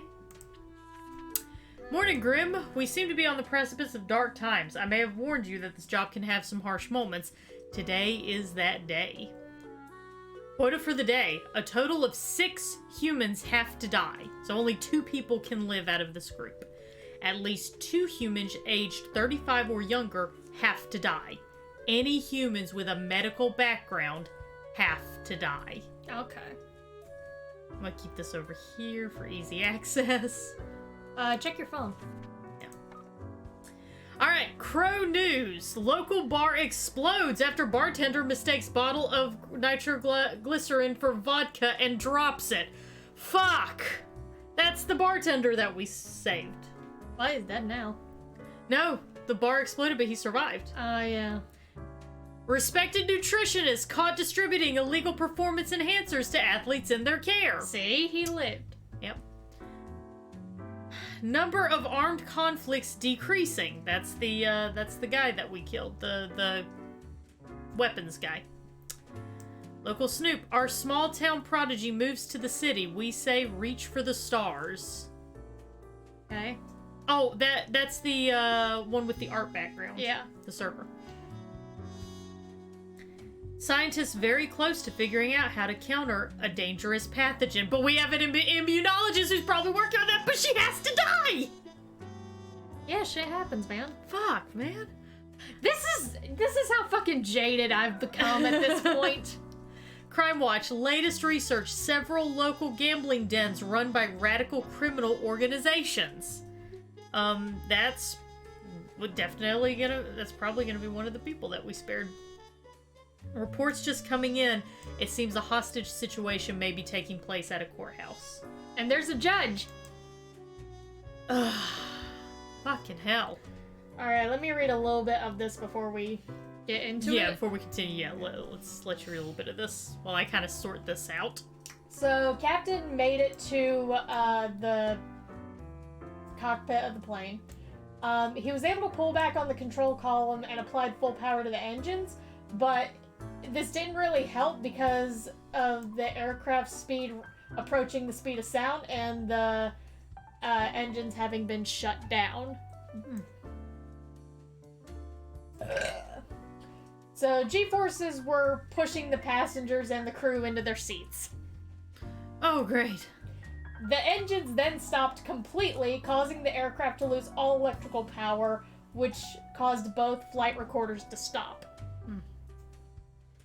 The aircraft then fell into another steep dive, and huge mechanical stress caused the left engine to separate from the wing, before the plane began to break apart mid-air at 10,000 feet and crash into the Atlantic Ocean at 1:52 a.m. So, little over half an hour, all these people are dead. Fucking hell. The freaky thing about flights is, like, it's over so fucking fast, but also at the same time, so fucking slowly. Yeah. Go back to the note. Okay, so at least 2 humans aged 35 or younger have to die. Go ahead and move 28 and 20 over here. I don't even refer to their names, I'm just like age 28, age 20. Any humans with a medical background have to die. Wait, he is also under 35. Yep. And then we got a nurse and an immunologist. They will have to die. That also meets one of our 2 quotas for 35. I was about to say, the nurse with the medical background is also under 35. Mm-hmm. Yeah, Angel, Twitch seems to be having difficulty because I'm not getting any performance issues on my end. So Twitch seems to be, I think probably because everybody is doing Halloween streams. Yeah. But I will read things to you all. I'll be very clear with everything as we're progressing. Yeah. I guess let's go ahead and off these 2 folks first. Yehama. For the past 15 years, they've spent every day working in a windowless concrete bunker, testing various vaccines in order to eradicate some of the deadliest diseases in the world. During off times, they enjoy lengthy bike rides. Thank you for your contribution. You are now dead. Yeah, thank you for your contribution. You are now dead. Because I have to kill you. So that's 1. Let's go ahead and off our nurse. Joaquin works at the Cosmopolis Center of Biomedicine with a research hospital which, in addition to patient healthcare, also analyzes many rare and dangerous toxins and substances in their high-security wing. They're also a fan of gambling and have lately accrued many debts. Well, we're gonna get rid of those debts real fucking quick for you. Because, yep, they have to die. They're saying some horrible thing is going to be, we're on the precipice of dark times, and it's like, yeah, kill all the medical professionals, please. Yeah. Like, So, before it cut out, the cockpit voice recorder recorded the captain excusing himself to the lavatory, followed 30 seconds later by the first officer saying in Egyptian Arabic, Takat Allah Allah, which can be translated as, I put my trust in God. So there's a possible terrorism motive to this. ooh. Yeah, a minute later, the autopilot was disengaged, and followed by the first officer again saying, I rely on God. 3 seconds later, the throttles for both engines were reduced to idle, and both of the elevators were moved 3 degrees nose down. The first officer repeated, I rely on God 7 more times before the captain suddenly asked repeatedly, What's happening? What's happening? I mean, fair question. Very fair question, yes. So, because of the force and what the co-pilot was doing, both engines shut down. They were shut down by moving the start levers from run to cut off. And the captain asked, What is this? What is this? Did you shut the engines? Before he's recorded saying, Get away in the engines. This is the literal translation. Followed by, Shut the engines. and the first officer replying, "It's shut." The final recording words are the captain repeatedly stating, "Pull with me, pull with me." But the flight data recorder indicated that the elevator surfaces remained in a split condition, so the captain was trying to fix everything, but the co-pilot was just like, no. Ooh. That's creepy, not gonna lie. That's like, ooh. Ooh. Yeah. So, they were obviously doing search and rescue immediately, and their biggest thing was finding the flight data recorder and all of that information to find out what the fuck exactly happened, because according to, air traffic control, they just saw a plane suddenly doing a nosedive, try to fix it, and then do another nosedive into the ocean. Yeah. Which is probably an odd thing to see. Yeah. But again, when the engine shut off, and the power went out, and then the flight data recorder stopped. Yep. So we didn't get, the last 30-ish seconds of what happened. Oh, God. Okay, everybody. So, here's where we're at right now. 4 more people have to die. And at least one of them has to be one of these 3. Yep. So at least one of these 3 has to die. And then... But everybody else is fair... Pretty much everybody's fair game. We could kill them all if we wanted. The only restriction that we have is just... One of these 3 has got to die, and 4 more people need to die. So... Why don't we start with Anya? Who needs statistics when you have fancy algorithms and amazing concepts like AI and machine learning? Oh, God. Not Anya Karpova, that's for sure. They just put the data in and regard the results as absolute truth, requiring no critique. The almighty machine knows all. This is Anya Karpova. She is 28 years old. She is a data scientist. And you all shall now decide her fate. ! Die to kill her. ! Spare for her to live. Vote in chat now. Continue, Kayla. So, the International Civil Aviation Organization Treaty, because of this, the investigation of an aircraft crash in international waters was under the jurisdiction of the country of registry for the aircraft. So it was up to the Egyptian government to try and figure out what happened. Mm-hmm. But at the request of the Egyptian government, the United States National Transportation Safety Board took the lead on the investigation, with the Egyptian Civil Aviation Authority basically just participating, trying to be there. I'm just happy to be here, folks. Yep. 60 seconds left to vote, everybody. And because whenever they eventually did get the flight data recorder and heard some of what was saying, then the FBI got involved. Yeah, that would be about the time when you go, all right, because that's the moment when the FBI goes, guys, the occult stick is vibrating again. Yeah. 2 weeks after the crash, the National Transportation Safety Board proposed declaring the crash a criminal event and just handing it fully over to the FBI. But the Egyptian government officials protested, and the head of Egyptian intelligence traveled to Washington to join in the investigation to find out what they could do. Oh yeah, right, the Satan stick, that's what it's called. Yeah. The defection of Hamadi Hanafi Taha. Okay. Excuse me. So in February of 2000, EgyptAir 767 Captain Hamadi Hanafi Taha sought political asylum in London after landing the aircraft there. In his statement to British authorities, he claimed to have knowledge of the circumstances behind the crash of Flight 990, and he was reported to have said that he wanted to, quote, stop all lies about the disaster, and to put much of the blame on EgyptAir management. I'll go ahead and let you read this. All right. So we have met our quota for people under 35. now we have a quota of 6. 3 more people that we need to kill. Yep. To meet quota. So our next candidate, here's what we're gonna do, folks. Whatever y'all vote, we'll honor it. We'll do it. As long as we kill at least 4 more people, at least 3 more people. All right. So next is Jonas Riesling. He is 37 years old. He is a judge. Jonas leads an enviable life of moral integrity. They have it figured out.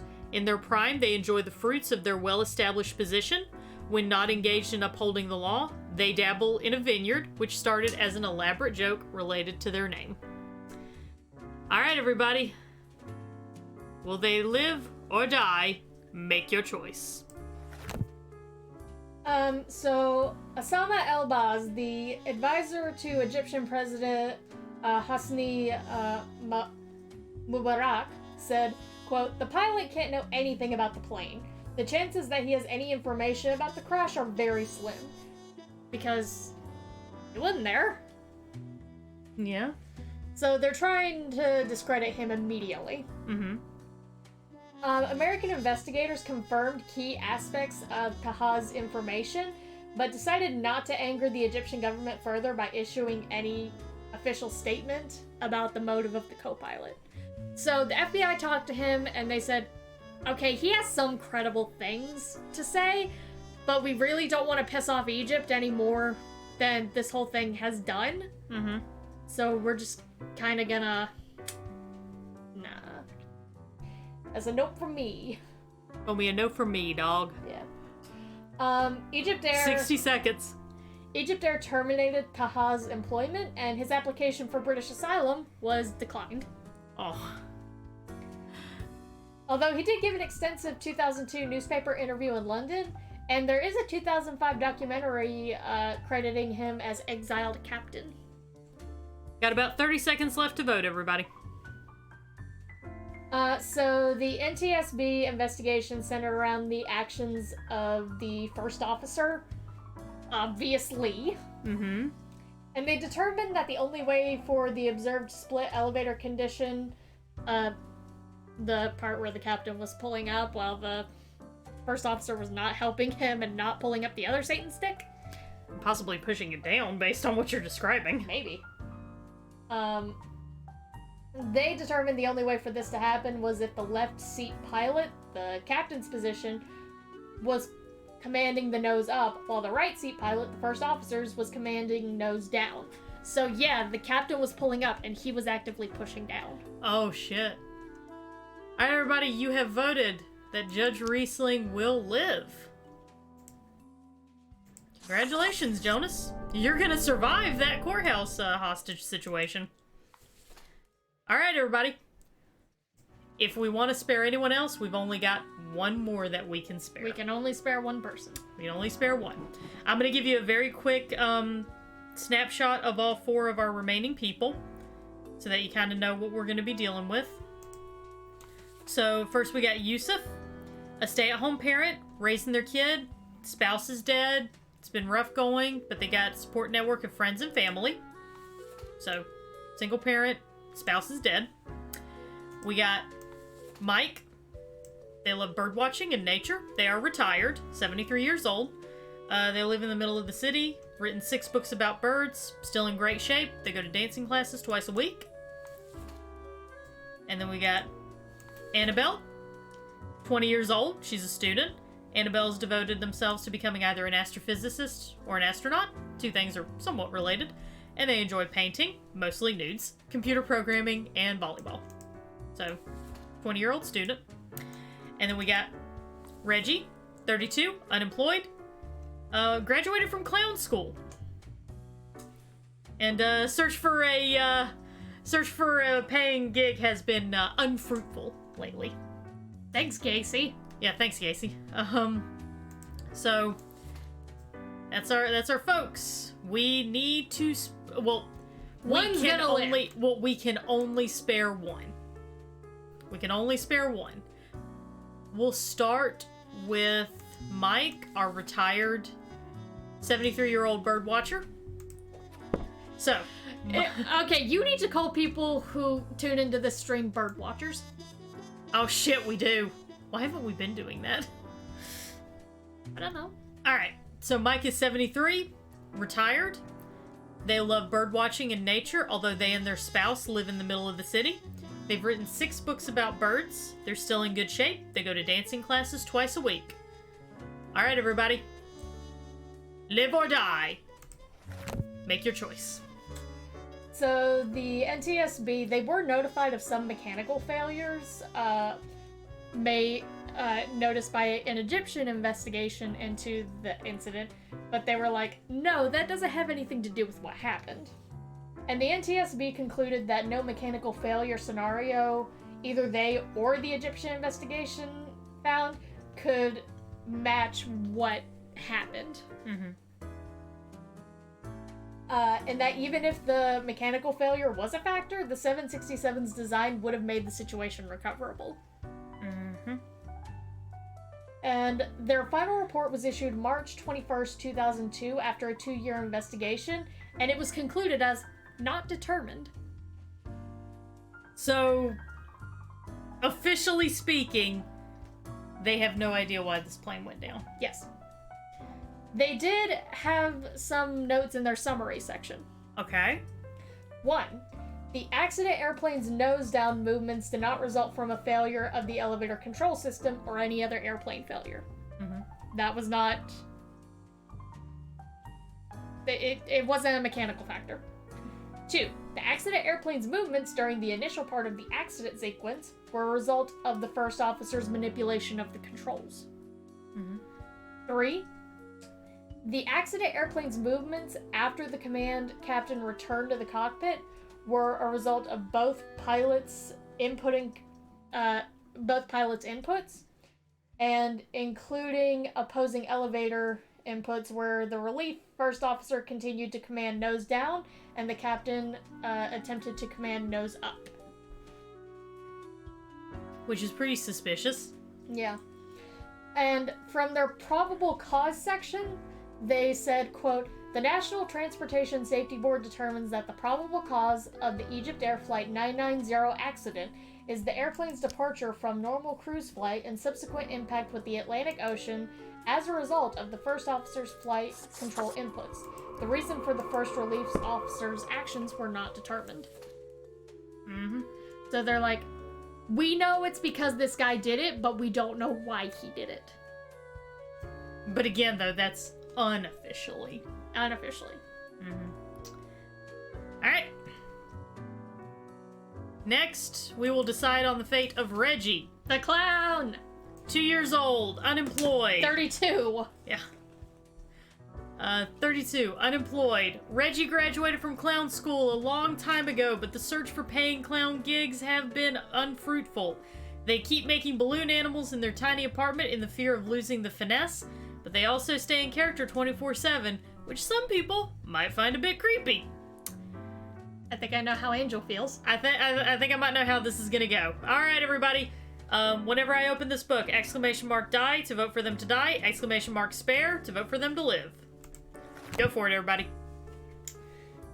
After formally ceding responsibility of the investigation to the NTSB, the Egyptian authorities became increasingly unhappy with the direction the investigation was heading and launched their own investigation in the weeks following the incident. Yeah, like, not sure how I feel about the way you're going with this. And they concluded that, quote, the relief first officer did not deliberately dive the airplane into the ocean, and that mechanical failure was, quote, a plausible and likely cause of the accident. They do have a pretty strong reason for not wanting... Yes, they have a very good reason to say this. Yeah, for not wanting one of their pilots to be associated with a possible religious domestic terrorism attack. Yes. I completely understand why they would say this. Yeah. It doesn't make it right. 60 seconds, everybody. But, you know. The NTSB investigation and its results drew criticism from the Egyptian government. Yeah. And they proposed several alternate theories of mechanical malfunction. Oh, are they providing alternative facts? Yes, they are. Oh, shit.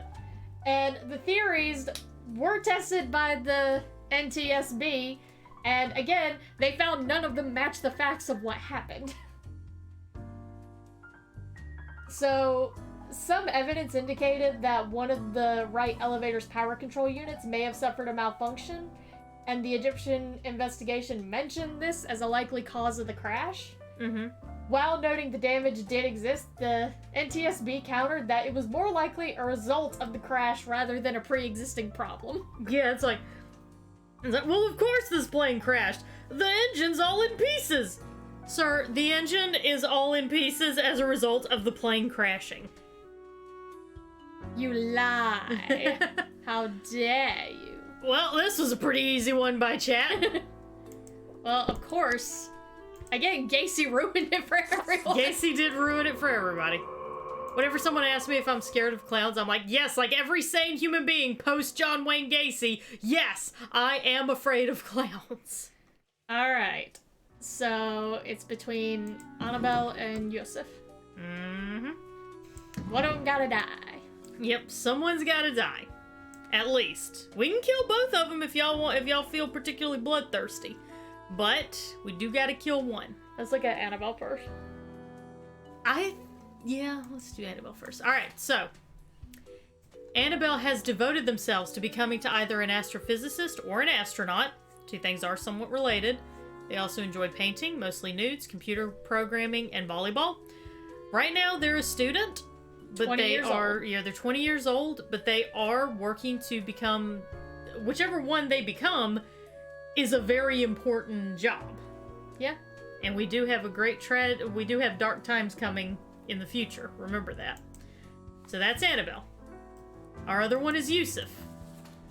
Yusuf is a stay-at-home parent, raises their kid after the death of their spouse. Thankfully, they have a support network of friends and family. But at the risk of sounding someone's gotta die.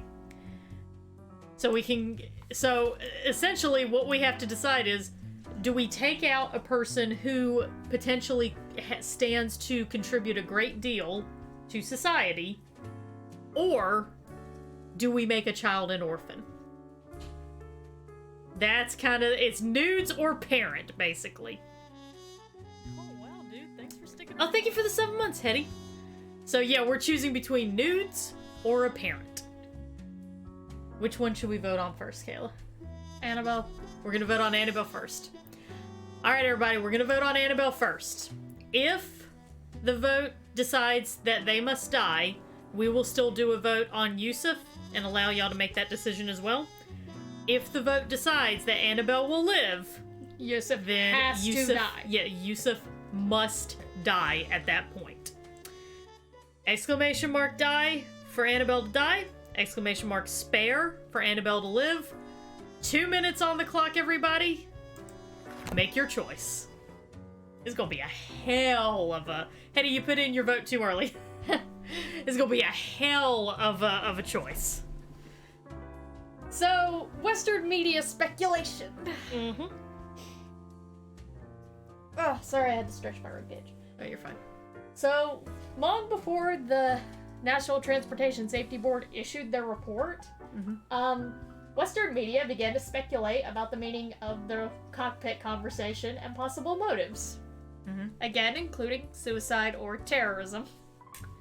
Which, yeah, yeah.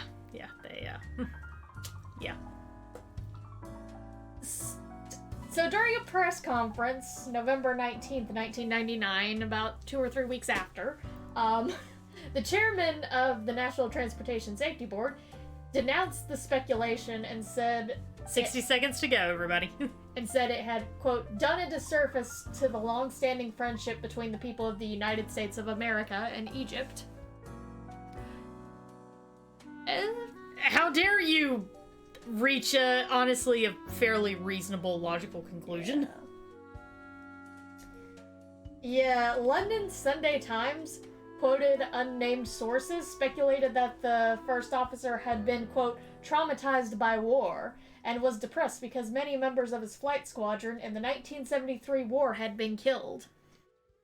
And I'm like, you can speculate that all you want. I don't know what it got to do with anything. Yeah, it's like, I don't know what that's got to do with much, buddy. Yeah. Oof. Oof, Maron! Yeah. So, the Egyptian media reaction speculation. So, the Egyptian media were immediately outraged. Yeah, I mean, I can see why. By the way, everybody,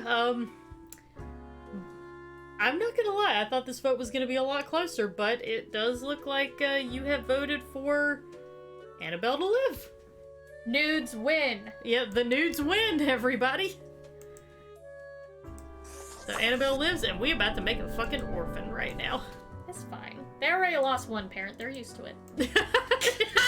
Jesus Christ.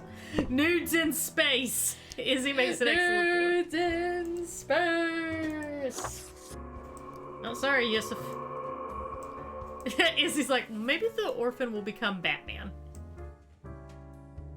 Whew. Okay. Whew. I'm feeling iffy on this one.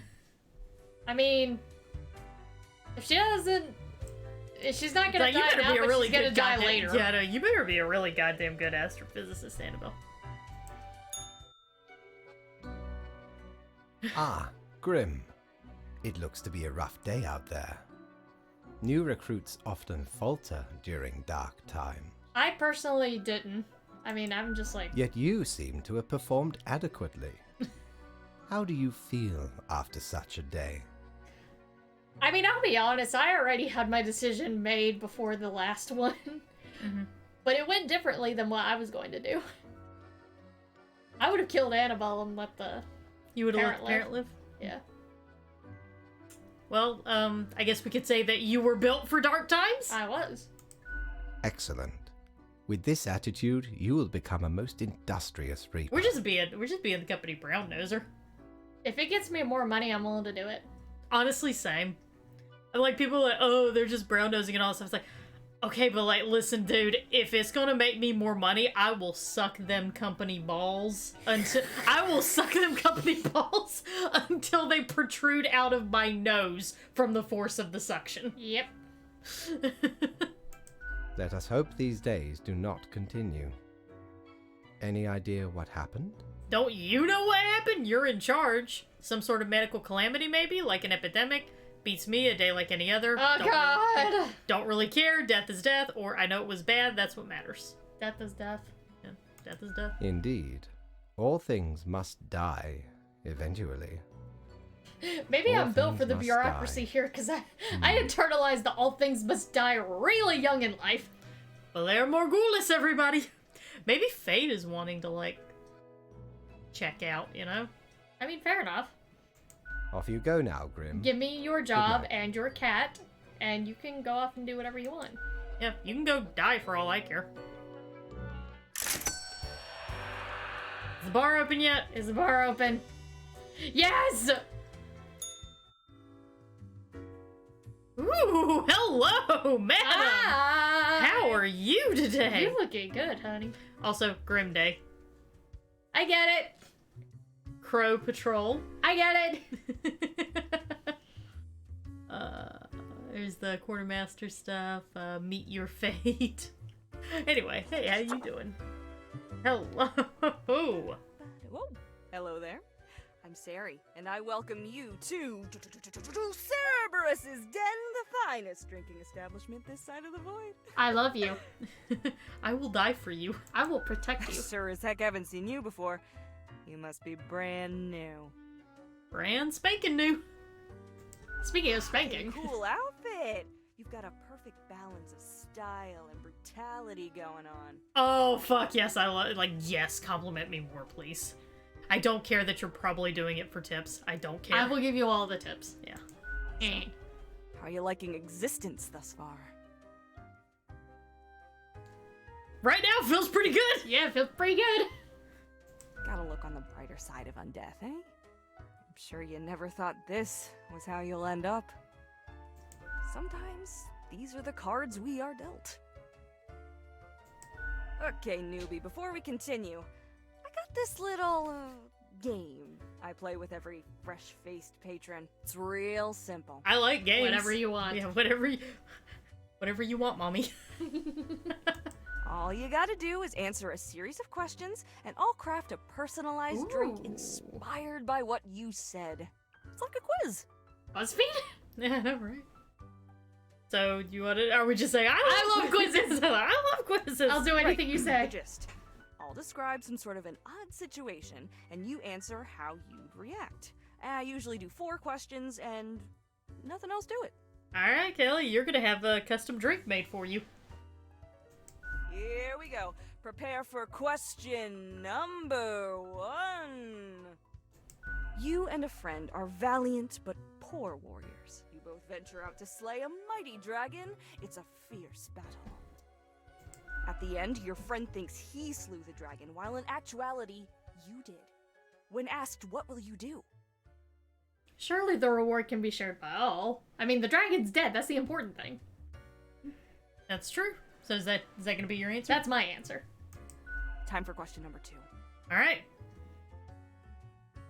After being tasked with creating a computer game about dating monstrous eldritch gods, you've come up with several characters. Okay, we're making an Eldritch God dating game. I'm really down for this. Which of the possible god beings is clearly the hottest and most dateable of the lot? I forgot about the resolution issue, so I'm gonna read these choices out loud for everybody. All right, so we're gonna pick the hottest and most dateable of the Elder Gods.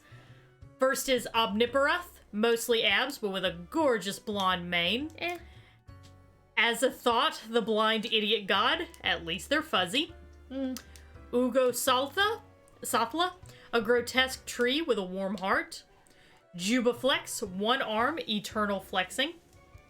Nameless Misty, an ethereal beauty, if a bit translucent. Or Wolfram, half wolf, half ram, half tank. I'm torn between Nameless Misty and Ugo Sathla. Okay. So, Ugo Sathla is a grotesque tree, but has a warm heart. I could see past that. And then Nameless Misty is an ethereal beauty, although kind of translucent.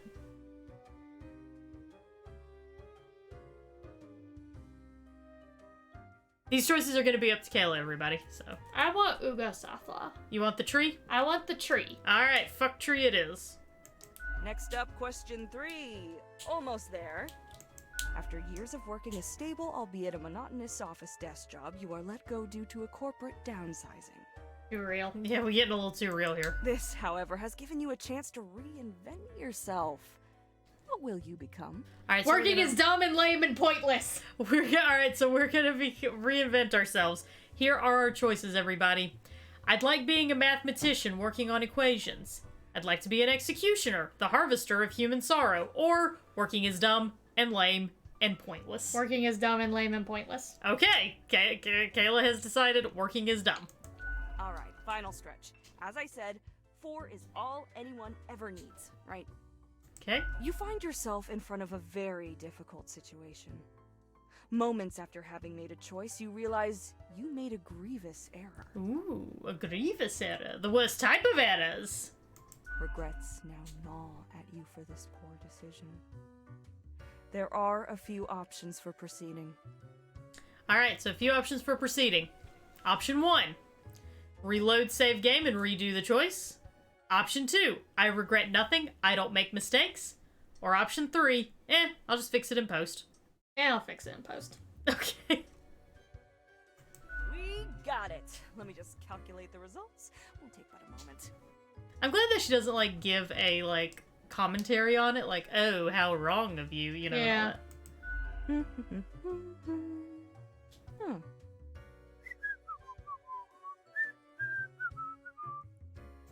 Leans to stability, prone to conformity. I've got the appropriate concoction in mind. Achievement unlocked, balancer.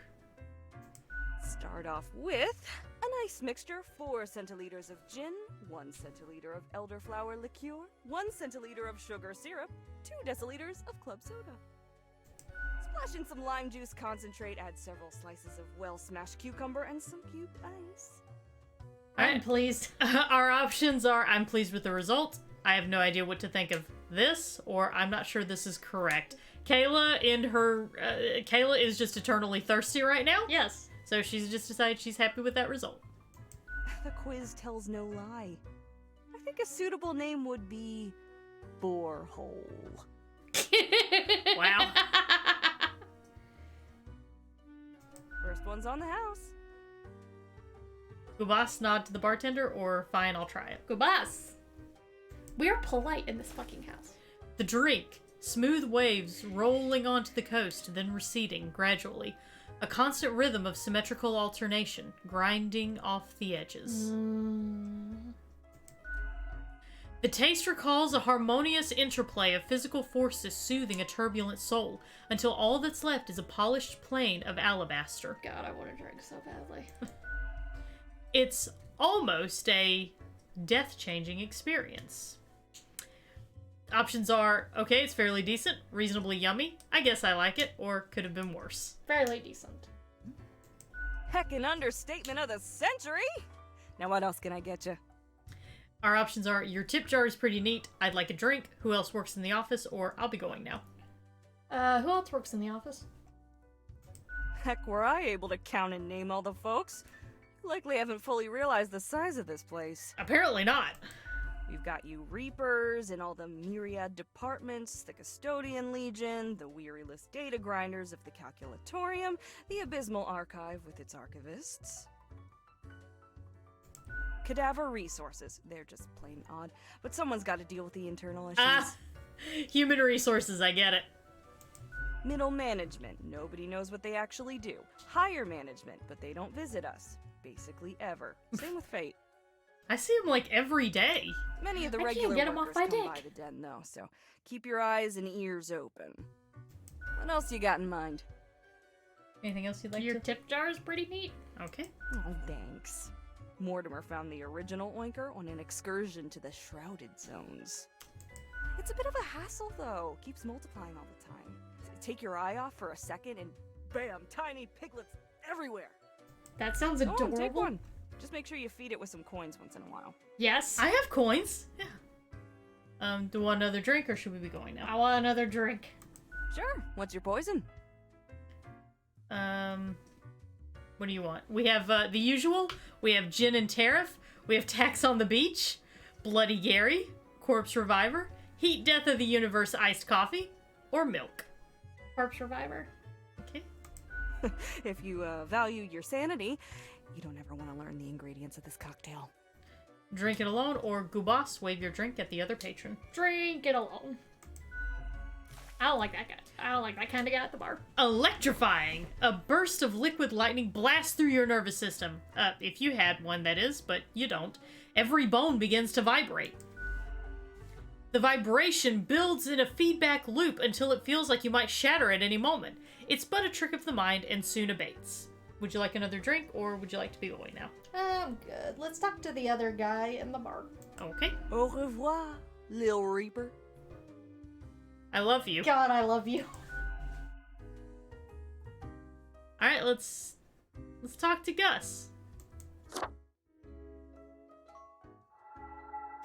The air is eerily cold, as if frozen in place, too scared to move an inch. Hi.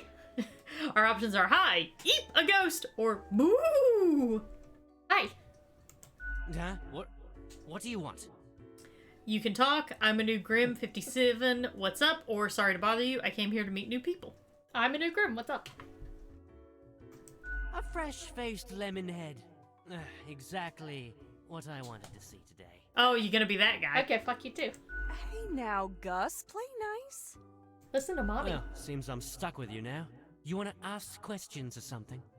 Our options are, what do you do here? What can you tell me about the barkeep? Who were you before? Or I'm good, see ya. What do you do here? Besides be a bitch. I'm the janitor. I clean up the damn mess you make. What do you mean? Or what mess? I haven't done anything. I haven't done anything. Ever looked in the mirror or thought about the clientele of this place? Not really, no. No. Where do you think the drink goes? None of you have a stomach. Anything you consume Oh. falls through the ribcage. Oh shit, that's actually really funny. I didn't really think about that. Oh, I didn't really think about that. I was wondering why the floor is so sticky, or isn't this why you get paid? I didn't really think about that. Yeah, you Reapers hardly ever do. Always self-absorbed. Or could be at least a little more considerate.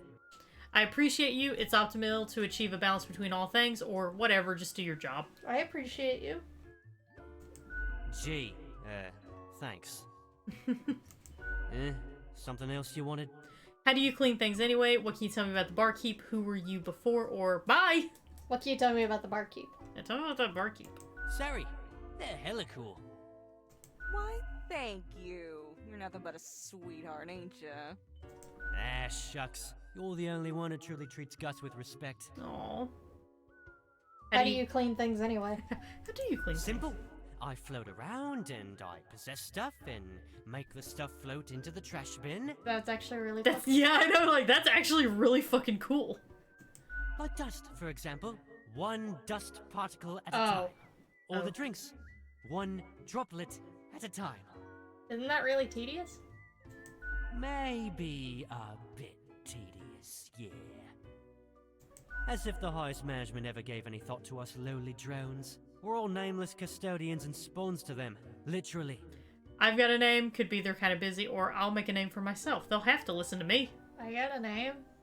I got a name. Do you really? Or are you just another number in a long line of numbers, hmm? I am literally number 57, so... Yeah. Something else you wanted? Who were you before? What's that supposed to mean? You know, what human were you? Why does everyone think ghosts are dead humans? I don't know, prejudice? Options are, I don't know, prejudice. I mean, you're kind of human-like, or so you're not a human? Okay, let's go. I don't know, prejudice? Maybe folks should get over this common misconception. Okay. No, ghosts aren't mere residue, a relic of humans, animals, or whatever other entities. We're just ghosts. We're beings unto ourselves. Oh, neat. Okay. I am the ghost of a ghost. Hang on, you were a ghost and then you died? How does that work? Does that mean you're practically immortal, or I, don't want to know more. How does that work? How do you think? I ghosted around a long while, doing my ghost business, and then one day, I died. I know what you're thinking now, and yeah, there is a ghost apartment. Northeasterly direction down on floor 133. My god, they've thought of everything. Not too busy over at Geisthold, though. Ghosts don't die that often. Comes with the territory. I would love to work in that department. Something else you wanted? Well, bye, nice talking to you. Yeah, I gotta get back to work anyway. Nice to meet you, Gus. Bye, Gus. Hashtag Gus did nothing wrong. Alright, I guess we're gonna go. Yeah. I got like a little bit left on the air flight. Okay. Let's just end the day. Yeah, let's end up the day, and then we can end the rest of the stream on just doing yeah. these. Okay. So, William Langfeich, an author, journalist, and aviator, said that in Cairo, he encountered 3 groups of people. He said the ordinary Caironese believed that an American conspiracy existed to attack EgyptAir 990, and the Americans were covering up the fact. He added that a small group of Caironese, mostly consisting of intelligentsia,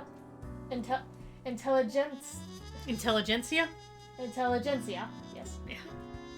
Which is university-educated people, knew perfectly well that the co-pilot had pushed the airplane into the water and the Egyptian government was stonewalling and was engaged in what they saw as a typical exercise in Egyptian governing. Wow. Jesus. Like, shots fucking fired. Yeah. And Langweich said that, quote, people involved directly in the investigation had presented a uniform party line, a uniform face with very few cracks. They stonewalled me, and that in itself was very interesting. Blue wall of silence! Yeah. The wall of silence exists no matter where you go. Yeah. After the crash, the airline changed the flight number from JFK to Cairo from 990 to 986. Yeah, I'm fun. Yeah. It's a cute little piggy. Oh, you bad little anchor.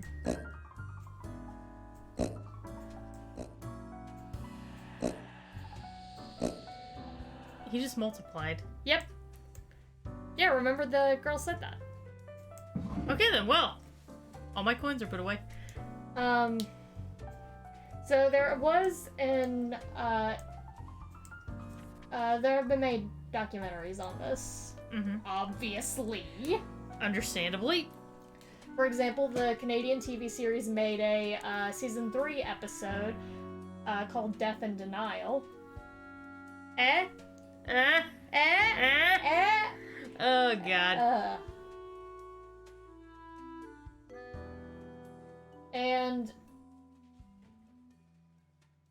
it went with the National Transportation Safety Board theory of it was deliberate act by the co-pilot. And obviously, this met with some Pushback. Yeah. Yeah, Mayday dramatized the crash based on the CVR recordings and the NTSB report. And the first officer's family vehemently disputed the suicide and deliberate crash theories and dismissed them as bias. I'm sure they did. They did the same thing last time there was a suicidal pilot. And the program still concluded that he crashed the plane for personal reasons, and he had been severely reprimanded by his supervisor for sexual harassment after allegedly, quote, exposing himself to teenage girls and propositioning hotel guests. Oh shit, son. And the supervisor was, in fact, on board the plane when it was brought down. I don't know, man. That suicide thing is sounding more and more plausible, I'll be honest. Yeah. So, the thing with the Mayday episode is they determined that he did it deliberately, but they never said suicide. They said for reasons unknown. Right. And that's EgyptAir Flight 990.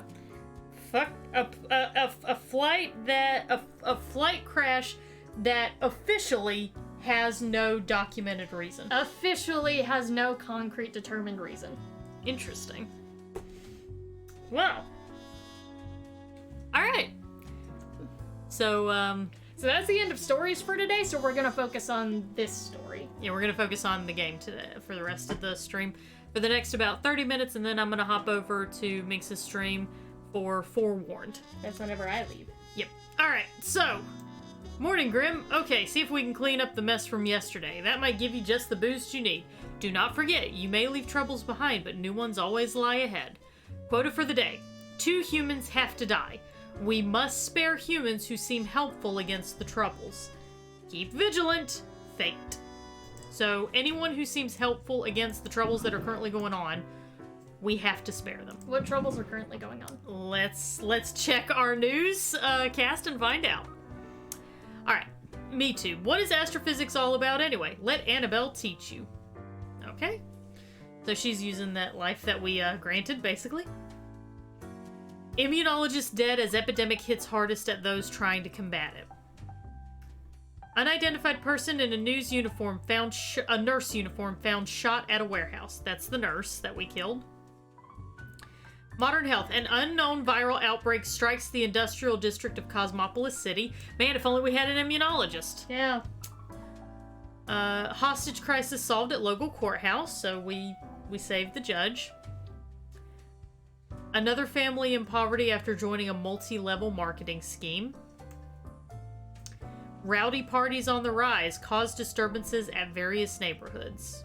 So we've got multi-level marketing, disturbing parties at neighborhoods, a viral outbreak. So we got some shit going down. Yeah. Let's pull up our first guy. This is Cage Robinson. He is 25. He is a food courier. Cage just started as a food courier for some extra money. Their life changed at a supermarket. After tapping a customer on the shoulder, they were struck with an intense vision. Since then, they've tried to convince everyone that an omnipotent being walks among humans, loitering in stores, asking people to sign a petition about it. He is the one who tapped Fate on the shoulder. Ooh. So, they're aware of things. They know everything. So we're just gonna set that one to the side for now. Let's look over the rest of our people first. All right, Luis. Luis Jimenez, 36, a restaurant owner. Got munchies for shark fin, but can't find any? Not if Luis Jimenez is near. They're a big fan of shark fin and other questionable foods like turtle jelly, which Louis has served in their restaurant for a decade.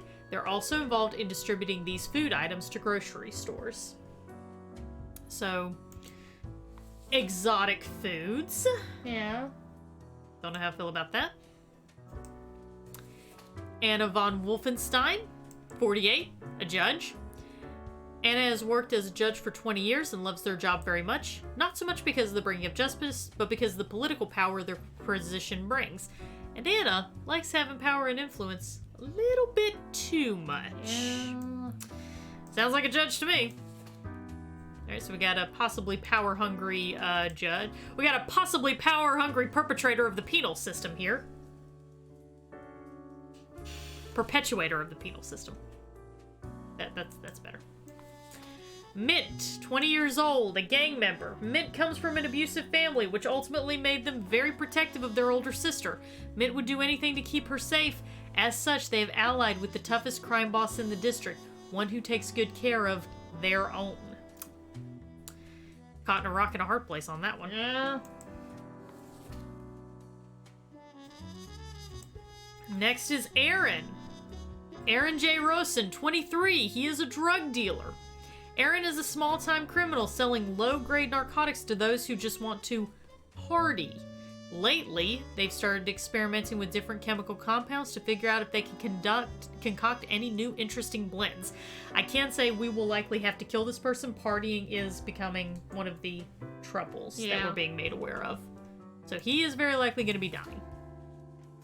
And then finally we have Europa Steele. A Bond girl? I guess so. 37 years old, they are a recruiter. Europa is a top gun at many multi-level marketing companies that sell everything from super juices and vitamins to toilet scrubs. Despite starting their every recruitment pitch with, "It's not a pyramid scheme, but," they keep bringing in dozens of naive people every week. Killer. Fuck, yep, this person's died. I'm taking that choice out of y'all's hands, everybody. Fuck multi-level marketing schemes. They ruin people's lives. I feel very strongly about multi-level marketing schemes. I've noticed. Alright, so that one was an easy one. What were our rules again? So, the rules for today. 2 humans must die. We must spare humans who seem helpful against the troubles. Okay. So who seems helpful against the troubles? The judge. Yeah, I guess so. And then... I think the judge is the only one that we have to spare. I guess?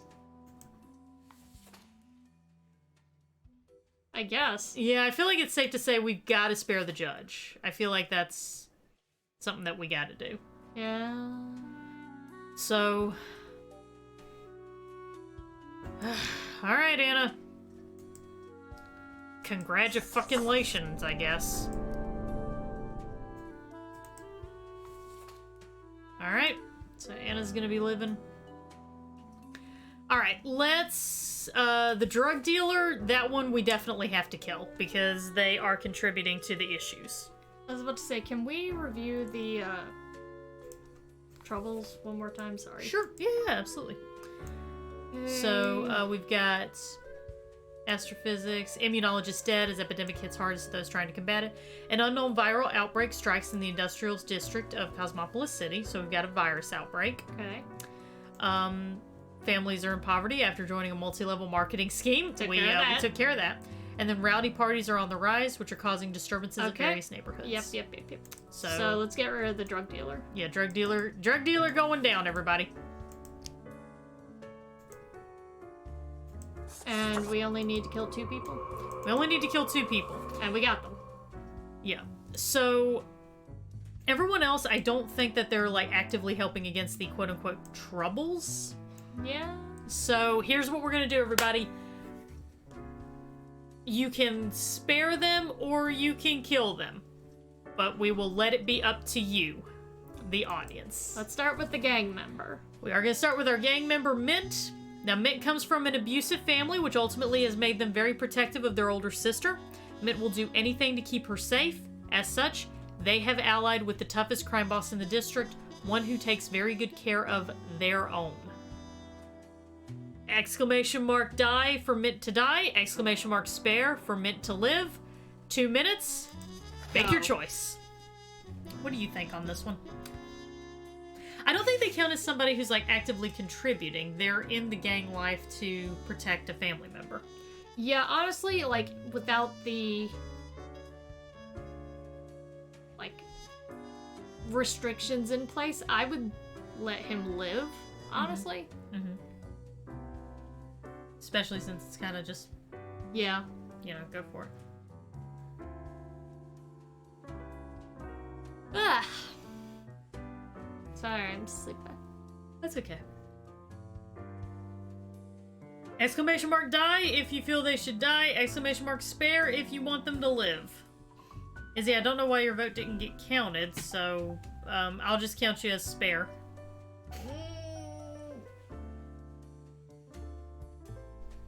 It is very odd.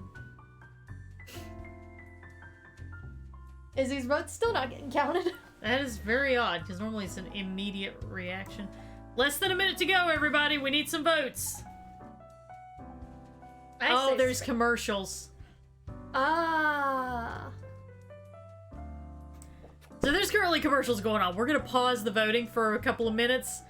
We'll just talk about other stuff, and then we'll go back, because quite a few of my lovely viewers are not subscribed, which is completely fine. If you're not subbed, we don't hold that against you, but it does mean that you can't see the content because of the ads.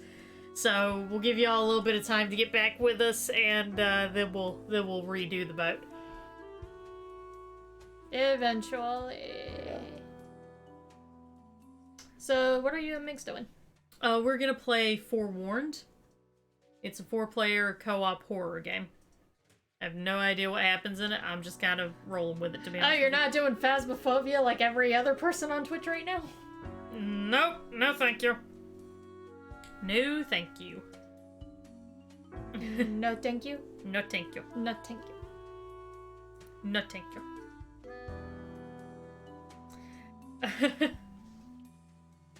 It's Phasmo, but in ancient Egyptian tombs. Oh, so technically we're playing Phasmophobia. You just playing the indie version because you guys are just that cool. Yeah, we're not like other gamers. Hair flip. You can't flip your hair, it's not long enough. No, that's true.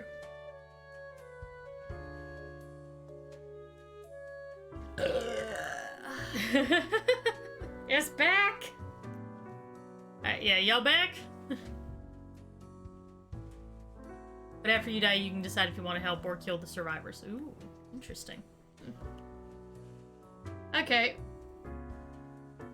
Alright, everybody. People seem to be back, so... Alright, we're gonna try this again. So, we'll need you to vote on Mint. 20 years old, gang member, comes from an abusive family, very protective of their older sister. And in order to keep their older sister safe, Mint has allied with the toughest crime boss in the district, one who takes good care of their own. Live or die! Make your choice. Exclamation mark spare to live, exclamation mark die to die. Cast your votes, you have 2 minutes. And Izzy's vote's still not being counted, nor is Senri's. That is very odd. Yeah, something's up with, okay, hang on. Something's up with our little system. Hang on. 3. Where's the word? Yeah, I had it all correct. Why is it suddenly... Try just resaving it, I guess. Save and go back. Alright, let's try again.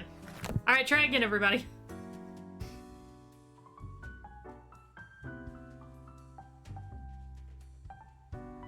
Or else I'm about to just... There we go, now it's counting them. I guess I had to just go in and just redo it, I guess. Whatever. It's like power cycling a router. Yeah, basically. Okay. I think we're kind of overwhelmingly gonna be sparing this gentleman. Or lady. Mew. Meow. I like the spelling of mew here. Yeah. Meow. You just gotta make sure you really emphasize the meow. And be like, no, you get to go back to your life, and we're gonna sit me down and go meow. Yeah, Death and Taxes is currently on sale at this time, and it does have a free demo. I like this game personally. I like it. This is enjoyable, so I'm having a good time. Less than a minute to go, everybody! Get your votes in! On if men should live or die. Gee, I wonder what's gonna happen. The tension is killing me. How shall we survive? I guess we'll just grit up under it and bear it. You know what I've been wondering? So like my new position is gonna be strictly mentorship. Like it's not gonna be on the phone unless like I need to take an escalation or something like that.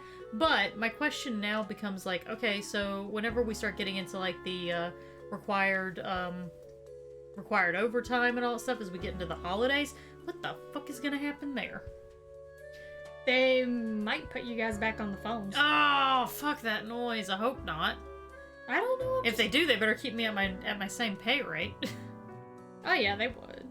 Alright, everybody. Overwhelmingly, you have all decided Mint is going to live. Congratulations, Mint. I really hope that you and your sister can get out of there. Alright, our next decision shall be Louis Jimenez. Age 36, a restaurant owner. Got munchies for shark fin but can't find any? Not if Louis Jimenez is near. They're a big fan of shark fin and other questionable foods like turtle jelly, which Louis has served in their restaurant for a decade. They're also involved in distributing these food items to grocery stores, so they sell exotic animal food, basically. Which is a pretty shitty black market thing. But that's just my opinion on the matter. I will now let you all decide the fate of Louis Jimenez! Exclamation mark die to die. Exclamation mark spare to live. Make your... Now is the time to cast your vote, everybody. Yeah, I think kind of a shit deal. Yeah. Here is a fact. Sharks are not killed when their fins are cut off. They get dumped back to the ocean to either bleed out or drown. And they will drown without that fin. Yep. They need it. So, you know. It's almost like they were built with it for a reason.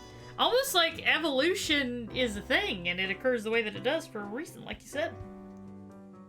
I gotta retape this section of my chair. Yes, you do! Also, guess what? What? Handle of your laundry basket is broken. Oh, okay, I'll fix it. With duct tape. Yeah, I know you will. That's how I basically fix everything, everybody. Just lots and lots of duct tape. So much. Yeah, sharks are actually really, really important, and I hate the bad rap that they get. I mean, they'll mostly leave you alone. For the most part, yeah, they really don't want anything to do with you. They're just like, let me swim in peace. Like, one of the I think the biggest shark in the world, I can't remember the name of it, but has this huge mouth, but they have really, really tiny teeth, and they're basically the ocean's pool cleaners. They have this wide, huge mouth that they use to suck up phytoplankton with. Sounds like if they got a hold of you, they would just... They wouldn't actually bite you, they would just, like, gum at you like a baby. Yeah. Whale shark, yeah, there you go. It was on Adventure Beast, which is a great show that you all need to watch. Bird has got me watching Adventure Beasts. It's really great. It's on Netflix. Please watch it. It's fantastic. Watch it and tell Netflix how much you love it so that they do another season. Alright. Well, once again, in an overwhelming vote, later, Louie. Bye. Alright, so that's that one down. Finally, our last one, Cage Robson, 25, food courier. Cage just started as a food courier for some extra money, but their life changed at a supermarket. After tapping another customer on the shoulder, they were struck with an intense vision. Since then, they've tried to convince everyone that an omnipotent being walks among humans, loitering in stores asking people to sign a petition about it. What's a petition gonna do? I don't know. I don't know what the plan there is, but I do know this is the guy who poked Fate on the shoulder and really I told you pissed it him was off. the shoulder and not the head. Either way, he's rude. He pissed him off. Yeah, either way, he pissed off Fate, so I feel like that probably has something to do with it, not gonna lie. But either way, live or die, everyone. Make your choice. Possible future cult leader. Raikudo brings up an excellent point. That is a possible future cult leader right there. I've been listening to way too much coverage of the Lori Vallow case. Yeah, and also, will the boss care what we do on this one? Probably not. I don't see why he would. He's been paying an awful lot of attention to us. Yeah, because we're the newest recruit and he's gotta make sure we don't fuck up and sully his good name. Bosses don't give a fuck about that, they just fire you. Eh.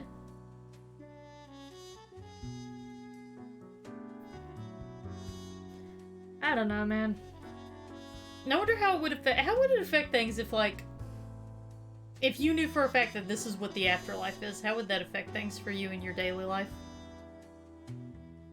Me personally? Yeah. 60 seconds, everybody. I'd make sure to die in a comfy blanket and be like, okay, can I keep this blanket with me at my desk doing doing the work in the afterlife? That would be my main thing. I would just be like, can I take my comfy blanket to hell with me? So that shows you my priorities. Fair enough. I mean, if Lowe's let me have my comfy blanket, then yeah. If DBZ is any indicator, that might be possible. If Beetlejuice is any indication, that's pretty much what you got to look forward to. I mean, I can think of worse things. it could be like Dante's Inferno. Ugh.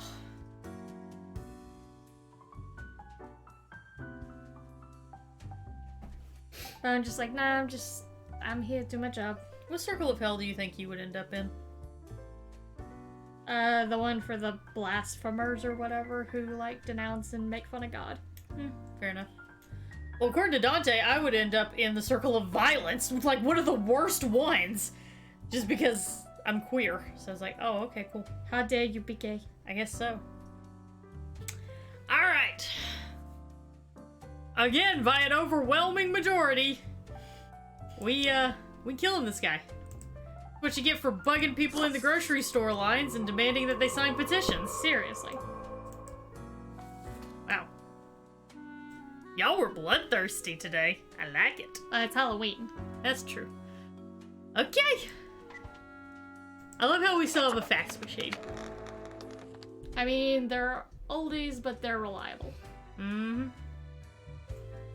Back up to Fate. Welcome, Grim. It is the end of the week. Your performance review draws near. How do you think you have been doing? Crushing it. Profiles come in. I send them out. Clockwork. Dismal. I hate everything about this job. I think I've managed to follow the rules, or I'm just surprised I made it this far. I think I managed to follow the rules. Okay. Interesting. Yes. Your answer has been recorded for the psych eval. Oh, thanks. Now then, before the assessment, let us look over your daily conduct. Okay. I see more people died than required. Yeah, well, my chat was pretty bloodthirsty today. It does not bode well for the evaluation, but such is death. Let us get started. Now, where did I put those papers? Ah, here we go. Right. Looking at these stats, the numbers say your conduct over the 7 days has been most excellent. I Yeah, am it is. sincerely surprised and pleased by your display of loyalty. I don't know if it was really loyalty so much as it was just competence. Yeah. So much so that the office has deemed you fit for a raise. Even more money? Yes! Thank you, or I don't really do this for the money, you know? Thank you. Thank you! Oh, do not thank me, Grim. We are just getting started. Damn, you get a raise after just working here for a week? That sounds amazing. Yeah, I know, like, I want to work here. Speaking of, the raise also comes with a prize. The office is proud to present you with an award of excellence. I'm having so many Display flashbacks. it proudly I know, on your right? workstation. For perfunctory claps. Do not let this cloud your judgment. You still have much to learn and many rules to follow. This has been hard. Does it get easier? More rules? Piece of cake? Or I like ice cream. I mean... piece of cake? Careful, Grim. That is exactly the kind of hubris that will lead to a downfall. As such, your 7-day evaluation period has concluded. You have passed. That is all. Until tomorrow, Grim. Okay, bye. Oh, bye. Wait, I didn't get any money. That wasn't so good, was it? It's okay. We can figure it out, make it work. Crisp and clear like the azure pond at the forest glade. What? Okay, yeah, I can do this, or no, it's already falling apart. Yeah, I can do this. You were born for this. That's what fate keeps telling you, ain't it? It's like a surge in your spine, a faint echo of a perfect chord. It's very close, Grand Reaper. Be seeing you. Okay. Alright, cool.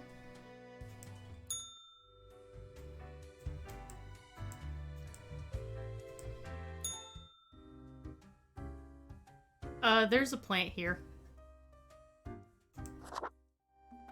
Okay. Bark, 3 ellipses. Barkeep, when did you get this plant? Or what are you doing here, odd plant? What are you doing here, odd plant? What do you think? Having a nice, relaxing drink? Holy hell, a talking plant! What in the... Or, hang on, are you from the plant department? Are you from the plant department? Who told you about the plant department? Wait. Am I not supposed to know about the plant department? I've heard rumors, or you're a plant, so I assumed. Am I not supposed to know? Am I not supposed to know about the plant department? No one is supposed to know about the plant department. Forget what you heard, Sonny. No such thing anywhere. No such thing, but I hoped. Really? I don't believe you, or come on, you can tell me. I don't believe you. Not gonna lose any sleep over that, Sonny. And it's the same choices as before. Really? We deny everything. Same choices as before? Come on, you can tell me. Ain't nothing to tell. No such thing, but I hoped. Come on, tell me. Don't be such a killjoy, or fine, I didn't want to know anyway. Don't be such a killjoy. Don't poke your nose where it don't belong. Same choices, except also, seriously, you can trust me. Come on, just tell me. Stop bothering an old plant, why don't you? Same choices? Seriously, you can trust me. Can we? Can we really? I can keep a secret, you have to tell me, or fine, I didn't want to know anyway. I can keep a secret, you have to tell me. You're not gonna leave us alone otherwise? Ugh. Sonny, it's just a regular department. Not even that big. But it's very busy. That's it? Why is it busy? Or why didn't you say so to begin with? That's it? Yeah. What did you think was happening? It's just Ah, plants. he's just fucking with us. I like it. I like this guy. Or There are plant. a lot of plants. A lot. More than humans. Plants everywhere. why didn't you say so to begin with? And you were pulling my leg before, right? And you were pulling my leg before. We're real tired of folks asking about the plant department. I mean, I kind of just figured you guys were Is busy. why we visit the den on Sundays. Lowers the chance of bothersome busybodies with annoying questions. Who Fair even enough. gave you the idea the department is anything interesting? Fate, I don't know. It was some other spawn, or doesn't the Mystery Act just make you more compelling to people? Doesn't the Mystery Act just make you more compelling? Might be. Can't help it though. There's theater in my xylem. love Anything you. else? Seeing as we're now deep in the soil of inquiry. Not really, because we actually do need to wrap up, because I need to get ready for, And I'm stream getting limits. tired. I'm gonna go take a nap. Alright, so not really. I'm off. Be seeing you. Not in this lifetime, Sonny. Okay, bye.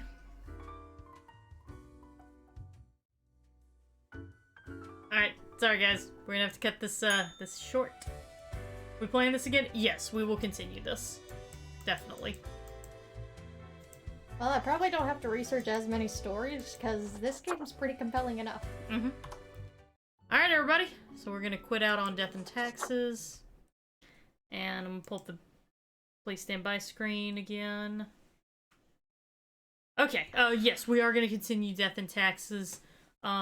I am going to take a very quick pee break, and then we will get back to it. I'll be doing Forewarned with Minx, Alice, and KG. So I hope y'all will stick around for that. I'm sure it's going to be a very interesting experience for everybody involved. I don't doubt it.